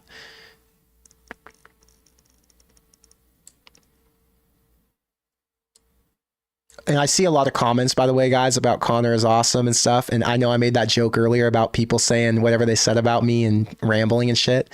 But thank you guys for the support. Here's one. J-Dub, thank you for the $5 super chat. Connor spitting fire. I know you guys love the content. You guys are all super cool. I talk to most of you in my DMs. You guys send me a lot of messages. And this is another thing. I gave you guys my personal Instagram the other day. And I told you to comment on that picture and enter for that contest. And I picked, you know, the winners and all that. And I sent out hoodies. Okay. I got a lot of messages that day on my personal, and I can't respond to everything. I'm super busy, obviously, in my regular life. And then when I get messages on YouTube that I got to respond to, because I really try to respond to every comment. I can't, but I try my best. And I try to respond to every DM and every comment on Instagram, because there's a lot there too. Then you go to my personal Instagram, send me a DM. Look, I can't respond to everything because I've only got so many hours in a day. But I read every single message that's written to me. I promise you, if you write to me, I read it. And if I can respond to it quick, or if I have time or whatever, I'll give you as much as I can back. If I can't, though, if I don't respond, I promise you I read it. I appreciated every word. I appreciate that you took the time out of your day to say whatever you had to say, to give me your thoughts and your opinions, to give me advice or insight, to thank me for the content, whatever it was. I appreciate it. I read it. So thank you. I don't have time to respond to everything now. It's a blessing and a curse, right? When I first started this channel, it was really easy for me to respond to shit, right? I get a couple emails a month. I get a few comments on videos, like maybe 40 or 50, and I can respond to it all. I had time. But now the demand for content is way higher. So I got to be producing shit all the time. And then obviously I've got everything else I have to do, and I've got to work with my sponsors, and I got to work on my regular work for my business. So it's just nonstop, man. I'm doing my best. But I just wanted to let you know, I appreciate every message I get. I read all of them. I read every email. I read everything. I can't respond to everything all the time. Jacob, thank you for the super chat, the $20, and thank you for being a member. The narrative of Dylan Raiola leaving because he's afraid of competition and wants to take the easy road is hilarious. I agree with you. He's leaving a team that plays for national titles every year for a team that's rebuilding. That's far from easy. I actually went and I specified what I meant in my video. So you guys saw it, I'm sure. That video has 35,000 views on it now. Thank you for making that my third highest viewed video of all time, and it only took 2 days. But in my video where I broke down that Dylan Raiola is coming to Nebraska, I said that I alluded to competition being a factor in why he wasn't going to end up at Georgia. And I didn't mean for that to come across as he didn't want to compete and that he wasn't a competitor. That was not the intent. So I went and I left a comment, a pinned comment, and it broke down exactly what I meant by that. And I can clarify that again here. Dylan Raiola is not afraid of competition, but Dylan Raiola is not the quarterback who wants to come into a situation where they're recruiting a guy to replace him every 5 minutes. And at schools like Ohio State, USC, Georgia, any of those big names, any school who's striving for more, any school who's competing at a championship level, who has the chance to go and recruit a 5-star every 5 minutes, is going to do it. I respect it. I don't knock it. If Nebraska was playing and competing at that level, I would expect the exact same thing out of Matt Rhule. Go and get the best. But we're not there yet. So in Nebraska, they recruit a 3-star, they recruit a 4-star, they recruit a 5-star. They only land one 5-star once in every 15 years. At least that's how it's gone so far. So when Dylan Raiola comes to Nebraska or commits to Nebraska or flirts with the idea of them or whatever was going on in his head 6 days ago or 5 days ago, whenever all this started for him, he looked at Nebraska and said, okay, it's not that I won't have to compete, because he knew he would have to compete. You'd have to compete anywhere you go. It's that I know Nebraska's not going to reload with a guy who's my likeness, a guy who's got, a similar image as me, a guy who's got the same arm, the same talent, the same ceiling. I'm not going to have to go out and earn my job every 5 minutes. I'm going to get the job. And if I want the job, I'm going to stay in Nebraska and I'll continue to compete and make sure I earn it. But I won't have someone breathing down my neck in the same way that it would be happening at Georgia when they go and sign Julian Lewis just 6 months after me. And then Julian Lewis comes in younger, fresher, and ready to go. And the coaching staff is looking for every reason in the world to take my job away, flush me out into the portal so I can play at, Georgia Tech and let him start because he's got fresher legs. He doesn't want that experience. He wants to go somewhere where he's appreciated, he's respected, and where he doesn't have that pressure on him. I totally understand it. I totally respect it. It's kind of like the good old days of college football when you let a guy play for a few years, you wouldn't go out and seek anyone else from the transfer portal. I think Georgia gave him an indication that they weren't going to settle with just him. They were looking for more. They were going to continue to fight to get better in that room. And I understand it. You're competing for back-to-back national championships. And you'll want to be national champions every single year. So you've got to go out and do drastic things. The extreme thing, which is go and get the best player every single season if you want to get to that level. I get it. But when you come to Nebraska, the competition isn't the quarterback competition. The competition is who you're going to play against.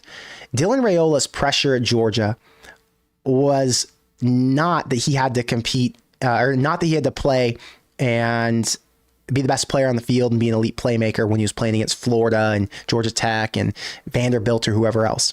The competition he was dealing with was every player who would come in behind him, every guy they'd go after in the transfer portal, and every other quarterback who wanted to be the QB at Georgia, because if you're the quarterback at Georgia, you know your life is set forever.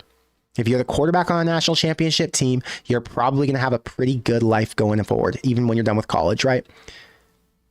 You're going to go to the NFL, you're going to win the Heisman. Something good's going to happen is my point. You're going to have some seriously key relationships that are going to get you through life. At Nebraska, it might not be the same. But in Nebraska, your competition is a different foe. Your competition is every single week, you've got to be the star.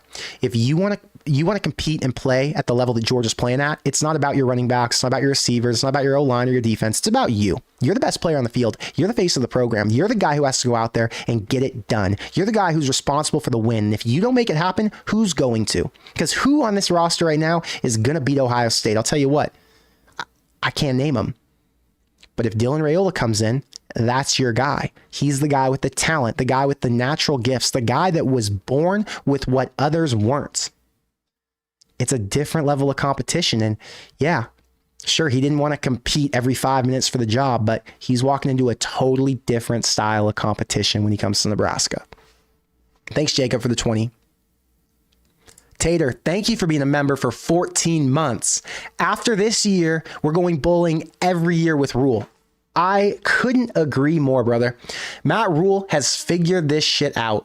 I totally believe in what he's got going on, and I cannot wait. I cannot wait for Nebraska to be back on track. Matt Rhule, I think his floor is what Bo Pelini did, which was 9 wins. Now, in the future of college football, I don't know if it'll equate to 9 wins because things are going to be different. The schedules are going to be a little bit harder with this new Big Ten, right? Or they potentially could be harder. So maybe Matt Rhule's 8 win, right? And then you sprinkle in a 9, a 10 win. But I think Matt Rhule's ceiling is higher than what Bo Pelini could do. Matt Rhule isn't the coach who's going to walk in and let your defense crumble and allow Melvin Gordon to run for 450 yards on you and get blown out when you start off with a 14-0 lead. Was it 14-0? I don't remember. I was at that game that day, and it was extremely frustrating watching Bo Pelini's team crumble in the snow while I was freezing cold in Madison, Wisconsin in 2014. And I just thought, man, I love Bo Pelini, but why? Every freaking year, why does Nebraska get run out of the stadium at least once by a foe who's either equally as talented or even lesser than Nebraska is? Why are they always breaking down? I don't think Matt Rhule has that in him. Matt Rhule would find a way to not only put a Band-Aid on, but surgically heal himself and figure out how Nebraska is going to be better for the future. And they're not going to go down that road of Bo Pelini mediocrity. There won't be that same floor. That's my point. Anyway, I'm excited.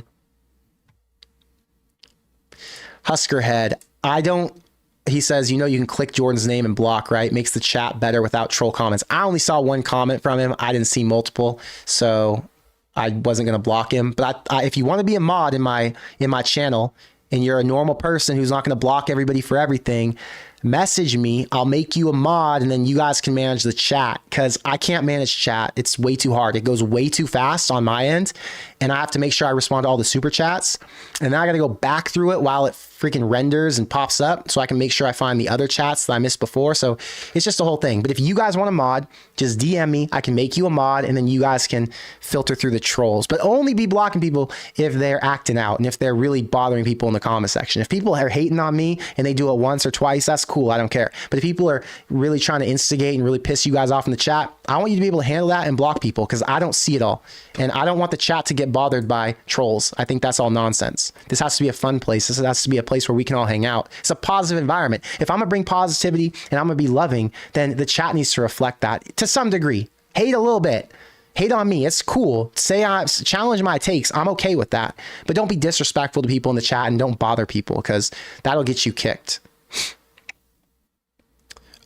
Nate, thank you for the $5 super chat. Jordan is a troll. Keep on rocking it, Connor. GBR.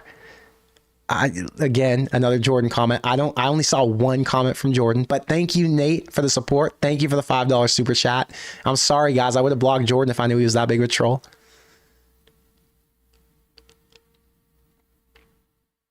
A lot of people are saying Casey Thompson's enrolled as a grad student at Nebraska. Again, I don't think that has anything to do with him playing football here. I just think it is 100% to do with graduating from school. Nothing to do with football. Mike says, hey, Connor, Syracuse got a 4-star receiver last week to go with Oronde Gadsden. I don't know him. Add in Dan Valeri. Sure, Mccord would work good at the Cuse. I don't know those players. I don't follow Syracuse football, I'm going to be honest with you. Syracuse, to me, is a bottom feeder program. I follow them when I bet on them, but that's it. I really do hope they do well, though, because they have a bunch of guys from the Matt Rhule pipeline, the coaching tree. But yeah, I think Mccord ends up at a place like that. And honestly, I wish him well. It's not like I'm mad that Mccord didn't come to Nebraska. If he can go somewhere else and be good, great for him. He didn't want to come to Nebraska for whatever reason, and I'm not upset about it. I could honestly care less. He was a game manager at best, and Nebraska's going to find another one to replace him. Gamer, you can join the Discord if you go to the description box below, click the link. It'll take you straight into the Discord. It says like Discord link, invite. I don't know. It says something right there. Just click it and it'll get you in. And if you can't get in, just DM me on Twitter or Instagram, and I'll send you the link for it. VJ says, is Raiola officially a Husker? He's not officially until he signs the paperwork, but it's as close to official as it could possibly be. DJ, thank you for the $2 super chat. Obviously, I've talked about the Casey stuff already. Now, I went back in the chat and saw it. But I think that was just to see friends. I don't think and maybe he's going to school here. But yeah, I don't think Casey's playing football in Nebraska ever again. Although I wouldn't hate it. Mr. Honks, thank you for the $2 super chat. He says, does Rhule know how bad we're freaking out? I guarantee you. He's got his pulse on Husker Nation. I know for a fact Rhule has watched my videos. I'm not sure if he watches during the season or if he watched them at all after he ended up becoming Nebraska's head coach, but I know for sure he watched him before he came here. But I know in general, he's got his pulse on Husker football. So he made comments about his daughter clicking YouTube thumbnails with his face on it and how he told her not to watch them. So he knows how bad we're freaking out. He's paying attention to Twitter. Cade, thank you for the $2 super chat. We talked about this Casey one already. He is enrolled in the school, which I don't know what that means, but I, again, don't think he's playing. Cliff, thank you for the $5 super chat. Let's see. Do I see you asking any questions? I don't see anything, but if something pops up, Cliff, I'm going to answer it. Husker Nation, thank you for being a member. Thank you for the $20 super chat. Love your content. I hope we can get Raiola, GBR. I would feel really freaking confident about Raiola at this point. Just letting you know. I fully believe that we're getting Raiola. He's already locked in. I mean, that's the bottom line. I talked about it earlier in the show. All signs point to him coming. I did a whole video where I broke down all the evidence to it. There was a group text that went out to the receivers from him saying, I'm coming to Nebraska, that we all saw. It was like a viral thing. He's coming to Nebraska. Tater, 14 months sub gets nothing. I don't know what you're talking about, Tater. What do you mean gets nothing? Did I not respond to one of your comments? I'm trying my best to respond to all of them. Don't get me started. Thank you for being a subscriber for 14 months. He says, I don't know why people are negative. I'm N for life, regardless. I said it before. If you're born into it like most of us were, you don't have another choice. Where are you going to go? You're not going to surprisingly become an Ohio State fan or a USC fan. This is it.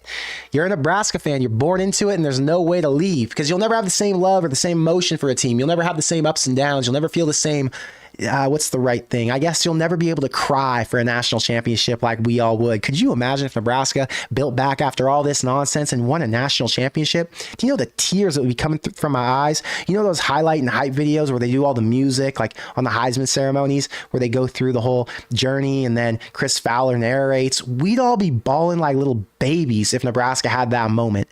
If I did that for USC, I wouldn't care. I'd be like, oh, I'm a USC fan. I'm wearing a USC hat, but it wouldn't be the same. We don't got an option, bro. It's Nebraska till we're freaking dead. Heroes, thank you for the $2 super chat. Offensive tackle commit is Alexander Raiola out of Nevada. He is a walk-on. That's why I didn't see him on the on-3 list. He's a walk-on. Makes sense. Alexander Raiola from Nevada. And that was what Omar Hales, I think, put the dice emoji on Twitter for this morning if he's from Nevada. Travis, thank you for the $1 super chat. If I see a comment in here, I'm going to respond to it. Jason, thank you for the $2 super chat. We just lost Mccord and we won't get Raiola. Hilarious, Jason. I'd love to hear what your evidence to that is. I don't agree with you at all. Kevin says, such rambling. I love that. I am rambling here all night. It's already been an hour and a half of rambling and we still got 1,200 people in the live stream. How the hell does that happen? Let's see. Travis had a comment. Travis, do you think Daniel Kaelin actually affected that many other players to commit? I think Raiola would make a much greater splash. So, number one, Raiola would make a much greater splash for commitments. He'd also make a greater splash in terms of on-the-field ability. Number two, Daniel Kaelin did affect a lot of players to commit. Carter Nelson was heavily being targeted by Georgia and by Notre Dame. And Daniel Kaelin, you know, he did his thing and he put out the good word. He said, I'm coming to Nebraska. Let's keep it in state. And Carter Nelson, with the help of Daniel Kaelin, ended up committing. He's the number one player in the entire state. It was a huge commitment. The number one tight end, a top 3 tight end in the entire country. So yeah, he impacted Nelson for sure. He impacted both of his teammates, Davon Hall and Isaiah McMorris. They actually had a group commitment together. Hayes Fawcett made the graphic, I remember. So he did affect a lot of players. It was a big deal to make sure that he was able to keep the in-state class together when you had that coaching transition, when there was a lot of unknown about Matt Rhule and what this staff was going to be. You didn't know how the team was going to look when it did get to the fall. And obviously there were the pros, there were the cons. The offense was the con, as you guys know. But regardless, he made a huge impact. So shout out to Daniel Kaelin. Daniel Kaelin's a stud. And we all appreciate him. Caleb, thank you for the $2 super chat. Do you think we can really flip Raiola and why? I made a whole video about it. It comes down to the facts. It comes down to Dylan Raiola's dad is best friends with Steve Wiltfong, and Wiltfong would never have put out a crystal ball unless it was cleared by the family. Start there. It comes down to the fact that there's a group chat with Malachi Coleman and the rest of the receiving corps, and Dylan Raiola said, I'm coming to Nebraska. Let's get this thing turned around. It comes to the fact that Dominic Raiola would never allow his son to let all this information flow without shutting down the rumors, because it was going to impact Nebraska's chances at landing Kyle Mccord, Daniel Kaelin, and obviously any other quarterbacks they wanted. All of these things come into play when you think about, well, is he actually coming to Nebraska? All signs that I just mentioned point to, yeah, it's so obvious. That's why I was comfortable. Listen, I don't put out clickbait. I've never have. Go to any of my videos. Literally, go to any video, find one that's clickbait and send it to me. I don't do that. I put strong titles on there, obviously. But I talk about and I analyze everything that I put in the title, and I give you reasons why I believe what I write. I made the title, Why Dylan Raiola is Going to Be Nebraska's Next Quarterback. Most YouTubers would have put that in their title and not actually believed it. They would have speculated and all that.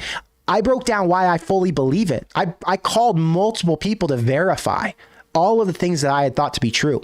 And when I verified them with reputable sources, listen, guys, I don't report the news. I refuse to report the news. That's Sean Callahan's job. I strictly react to it. But I've got sources. I know a lot of freaking people now. Having 20,000 subscribers on a Nebraska football channel gets you access to some shit. I can promise you that.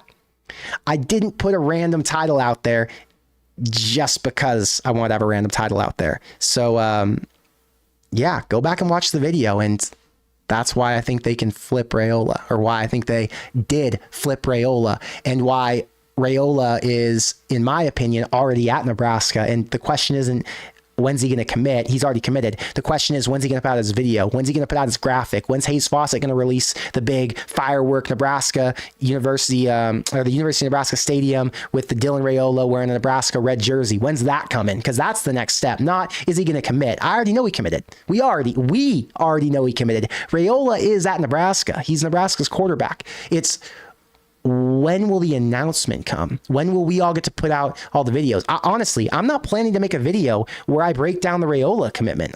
Why would I make that? I already did it. It got 35,000 views. You guys already saw. Raiola is Nebraska's quarterback. The next thing is we'll do a live stream, and then people can cool down because they're all stressed out. Now, keep in mind, I'm saying all this, but that's where it stands as of now.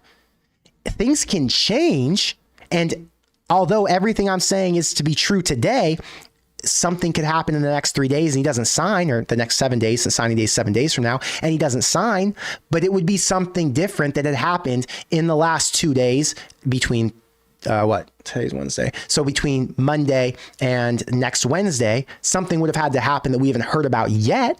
But as it stands right now, that dude's locked in. So feel good. James, thank you for passing out 10 Corn Craze memberships. I appreciate you. You're the man.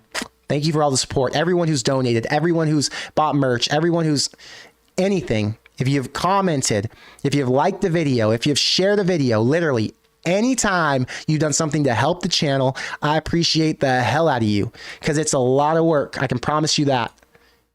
It's a lot of work for me to be a one-man show. I do all my own research. I do all my own graphics. I do all my own editing. Obviously, I write my videos. I take all my own notes. I have to record them. I literally sit here at this desk, record, edit, pump out graphics, and then I'm on to the next. So I do it all season long. So if you supported me at all, I want you to know I appreciate the hell out of you, because you're not only doing it for me, you're doing it for all of us. You're helping me to entertain thousands of people. I have over, I think it's like 500,000 viewers this year, to individual viewers. Like there are 500,000 different people who have watched a Corn Craze video, and I can only see the stats from like the last 6 months. So there's probably like 1 million people individually who've watched my videos. But the point is this: thank you for supporting the channel so it can continue to go on, because there aren't a lot of individual team reaction people, like reaction YouTubers, because you just don't get enough views to make it worth it. You have to have a like college football channel where you react to all the college football news. But the reason Corn Craze is special is because we have a really refined community of strictly Nebraska fans, and it makes it fun because you're not interacting with a bunch of Georgia fans or Texas fans or whatever, which that would be fun too. But it's cool that there's one hub for a bunch of people who are like-minded and have a similar interest. And it's not just we're all interested in college football.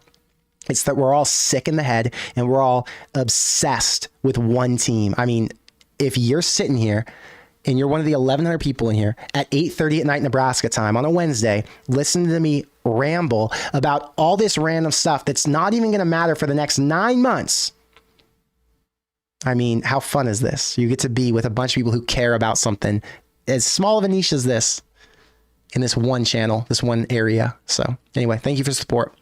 Appreciate you.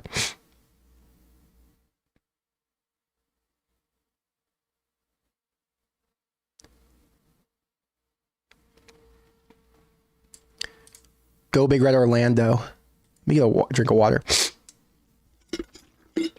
Thank you for this $5 super chat. He says, Rhule is changing the culture. Loyalty is in the culture now. Only 4 football players in the transfer portal. Carter was friends with Raiola first. Okay, so bottom line, Carter was friends with Raiola first. Carter's not going anywhere. They texted back and forth. I can confirm that from my sources. They have each other's numbers and they talk. I know that for a fact. Only 4 football players in the transfer portal, and that is something different than what we've seen in the years past. Rhule has created a culture where you don't want to leave. Guys want to stay. They want to be around this team. They want to be around this staff. It's a loving home. It's something that Nebraska hasn't been for a long time, and because it's finally there, we're actually seeing what a functional program should look like. He brought the Georgia mentality to Nebraska. He's made it a place where you feel like you can come and develop and be great, where you can come and win, where you don't have to go to outside schools to try and figure your shit out. Come to Nebraska, develop. You're going to get a chance. Look at how many players get to play. They rotated so many guys this year. What an incredible feeling that is for these guys who before you won't get to play unless you're one of the top 15. We don't rotate. Now they're developing everybody, and everyone's getting a shot because they're all skilled enough and they all know their assignments. They all know their role. They're all getting the same amount of love and coaching in the offseason to be able to get the chance to play. How incredible is that? Mr. Mitchell says, think he didn't like our facilities or we didn't offer enough money. I don't think he liked the situation he was walking into, and that's why Kyle Mccord didn't come. And I'm fine with it. He wanted a guarantee, and Nebraska was not going to guarantee it. Rod, thank you for the $10 super chat. This is my Husker safe place. Thank you, sir. I'm glad that you get to come here and hang out with us. Jason, he says, Connor, we have watched this story time and time again. I didn't see the text thing between Dylan Raiola and the receiver. Yeah, I mean, it's been circulated a bit. Someone took a picture of a receiver's phone and Dylan texted the receiver, so it's out there. But yeah, we've seen this story time and time again where players decommit. I'm just telling you where it stands right now. Dylan Raiola's in as it stands right now. Will he be in tomorrow? I don't know. Anything could change. So don't get your hopes up too much. But as it stands right now, we're good to go. Dylan Raiola is coming to Nebraska. So again, we see this story time and time again, and anything can change. I'm just letting you know. Panfilo 2, you are good at building social media. How many teams do you think you could grow a channel with the way you did the Huskers? Here's the thing. I could help people build these channels easily. I do help people build these channels easily. One of my really good friends who found me from another company I worked at, her husband is an NBA player, has been for 10 years. I'm going to show you this real quick. So, you see that jersey up there, or that guy, right? Wait, right here? This guy, this jersey right here is on my wall, okay? That's a picture of me with him after a Lakers game when he handed me that jersey, okay? So one of my really good friends, his name's Tony Snow. So his wife called me and said, hey, Connor, I heard about you through a friend, and I know you could build my social media up, and I know you could build me into XYZ. And I said, yeah. I said, it costs a lot of money. And she said, yeah, I'm committed. I said, okay, here's what it's going to cost. Here's what it'll take. Here's the commitment I need from you. She agreed to it. And I said, okay, great. We got to work. In 3 months, I built her on. I traveled all over the world with her, by the way. I did a lot of work with her. But in 3 months, I built her from 0 to 150,000 on TikTok. There was a strategy. There was a plan. It was pretty simple. I had done this before. I built another channel to 100,000 subscribers in like 6 months. This is not my first rodeo, right? So I built her up, and then she says, okay, Connor, now that I have 150,000 on TikTok, how do I get onto this show called Basketball Wives? I said, oh, we're going to get you on Basketball Wives. So we start making some different kind of content to get in front of the right people, and bam, 2 months later, Basketball Wives calls. We're on calls talking about how we get her to be the face of basketball Wives Orlando. And today I think they've released like 11 episodes of the first season, and they just signed on for the next season, the season 2. Anyway, she's now a basketball wife. She's, quote unquote, made it. She's getting paid to be a social media star and to be on TV. It's pretty legit. It's on VH1. It's a big show. So I know how to build these, right? That's my point and why I'm giving you all this backstory. So now, if you were going to say, how many teams could I build a channel with the way I did Nebraska? Let's look at the teams who have a fan base who's at least as big as Nebraska. How many are there? At least 20. I could argue, we know the Blue Bloods, but then you go to Auburn could potentially do it. Kentucky would potentially be an option. Even UCLA coming to the Big Ten now. There's a lot of schools. Let's say there are 20. Could I be the face of it and go and do it? Probably not, and I'll tell you why. To build a channel like this, you have to have the knowledge, of course. I have the knowledge about Nebraska football. I can talk about it all day with anybody, right? But it's not that. It's the passion. You don't watch me because I'm some random guy talking about Nebraska football. You watch me because you connect with me. You watch me because you feel me. You and I share the same blood. You and I share the same pain. You and I share the same excitement for when things go right and the same frustrations when things go wrong. If I'm sitting here talking about USC football, I know a lot about USC football. Actually, I'd argue I know more about USC football than I do Nebraska football. No, I know more about Nebraska, but I know a lot about USC. I grew up in a USC house, going to USC practices, talking to Pete. I remember telling Pete Carroll, I told Pete Carroll this when I was 13 years old. He said, oh, future Trojan. I said, no. He's like, what? I said, I'm playing at Nebraska. When I was 13-year-old, I told that to Pete Carroll. Anyway, the point is this. I don't have the passion for USC football. I have the passion for Nebraska football.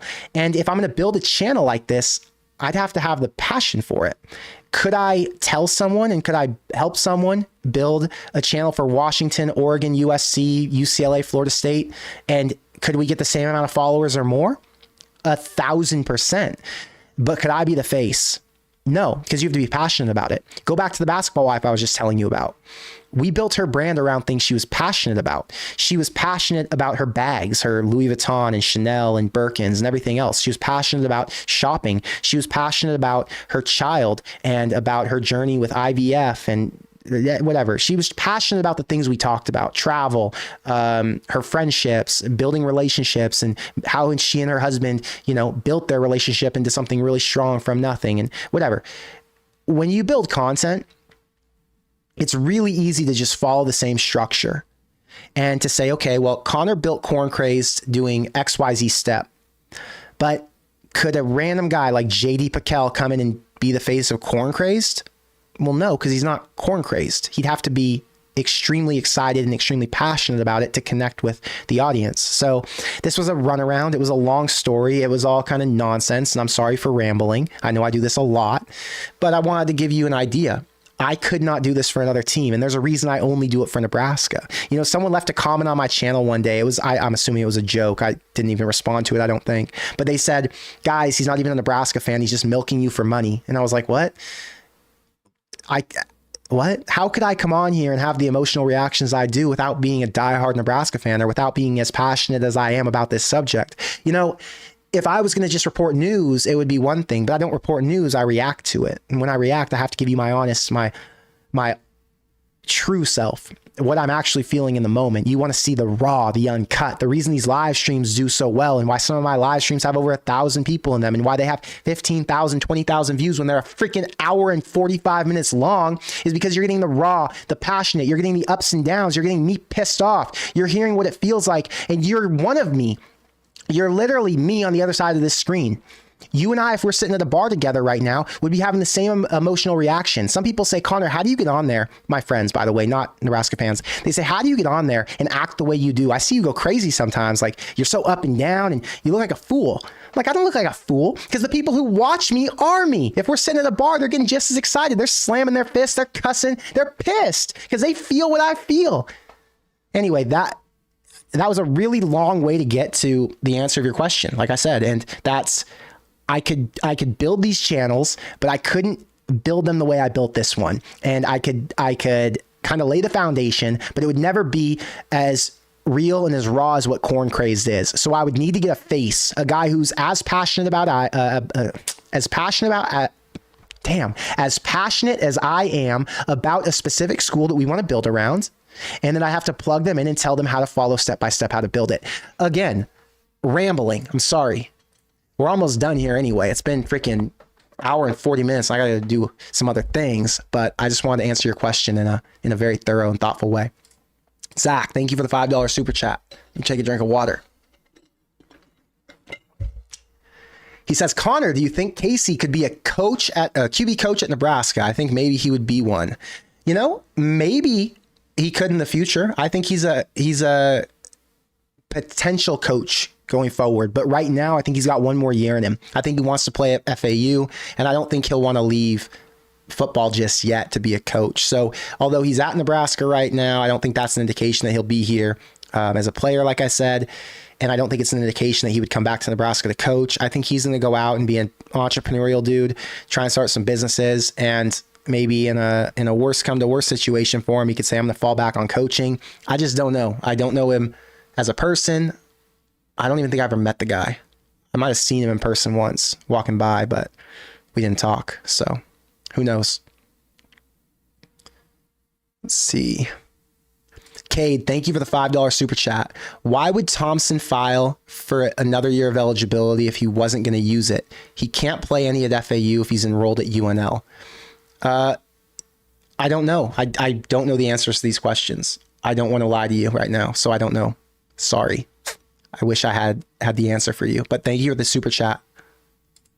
Stu, thank you for the $20. It's great to get Raiola, but we still need guys to provide depth. Look at the NFL QB situation right now. It's a mess. And that was how I led this video. If you didn't see the beginning of this video and you're still here live right now, when I post it up after we're done here, go watch the first 15 minutes. I give you an entire breakdown where I talk about depth, the importance, and why Mccord leaving is a problem. It's not about Raiola. It's about how do you build a room, not get a player. So yeah, Nebraska's in the need of a quarterback right now. And we need to figure out how we're going to go and build a room out. So those are questions that Matt Rhule is going to have to answer in the next couple of days here. And I'm sure we're going to start to see other transfer portal targets come on the board.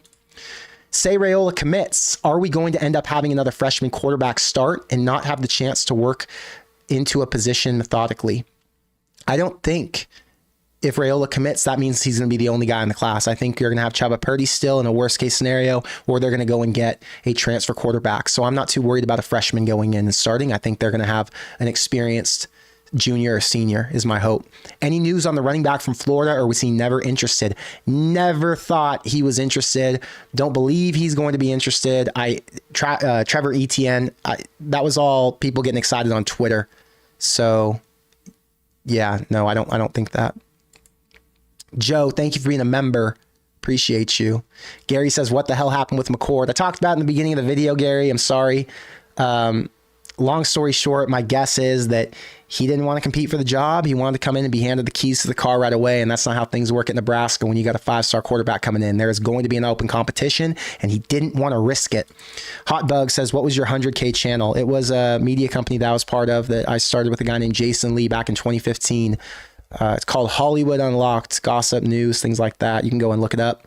They have, I don't know, they're probably at 300,000 by now, 400,000. When I met Jason, he was a background guy on Love and Hip Hop, and we built him into a mainstream celebrity now. So Jason's doing really well. I don't work with him anymore. Still friends with him, but that was the thing I started. Don't know what I said that was savage. I hope I didn't say anything offensive. I didn't mean to. Guys, I'm here to be positive. Chase, thank you for being a member for 13 months. Great stream tonight, Connor. I appreciate you for being here. Chase, all you guys for being here. Hit the like button if you haven't yet. It helps more people find the channel. This has been an awesome week, man. And I'm excited for more content to come. I'm excited for more news to come. I'm excited for next Wednesday when we have official signing day, when we can officially lock some things in. It's just a really good time to be a Nebraska fan. Dreamin' Digital, thank you for the $5 super chat. Who are the recruits Raiola can flip to Nebraska this year? Love ya in the Corn Craze Army GBR. We love you too, Digital. I don't know that answer. I was actually trying to look and figure that out because I was going to make a video this week talking about that. Right now, it's TBD. You know, it's the final hour. Mostly going to be portal guys, I think. I think the high school guys kind of locked in their situations, and I don't think they're going to flip with Raiola. But anything can happen. So, who knows?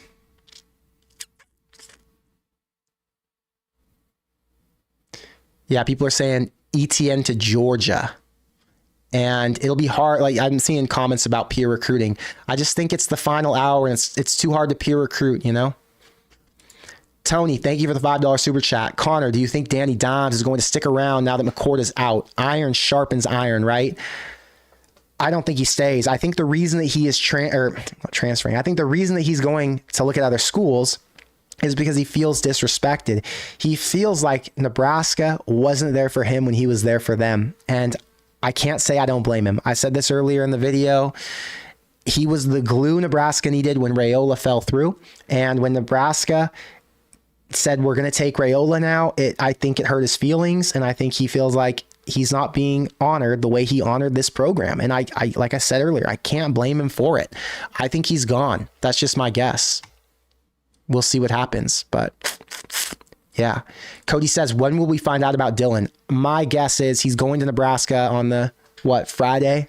And they'll probably make a recruiting video, take some recruiting photos, and then by Sunday, he'll post up that he's coming. That's my guess. So Sunday is what I would be thinking.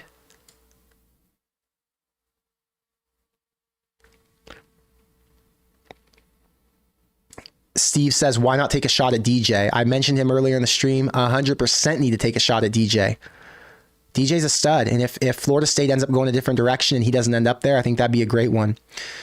All right, well, guys, I've been here. I've been here all night. I don't know how long, probably an hour and 45 minutes or something. I've answered a zillion questions. My voice is damn near gone. I've done my best to get you up to date. The reality is I don't have all the answers. I just have some insight, and I'm doing my best to stay up with the news so I can keep you guys as up to date as possible and give you my latest thoughts. But, you know, these things are changing every single day, and they're going to continue to. So we're all going to hope for the best. We're going to hope Raiola signs on. We're going to hope that Nebraska finds this big time quarterback that they need, who can be a game manager, not a game changer. Someone who can come in and help build out the QB room, not be the guy, but just be there to support whoever the starter is. And who knows who that's going to be. It could be Chuba Purdy for all I know. The point is they need to build out that room. They need to finalize this class, and we need to start looking forward to the future, because things are looking up for Nebraska. Things are looking up for Matt Rhule, and I cannot tell you how excited I am in 2023 going into 2024. How excited I am to be a Nebraska fan. Man, with all that said, I appreciate everybody for being here. We had 1,600 people in at the peak or something like that, which is freaking crazy on a Wednesday night.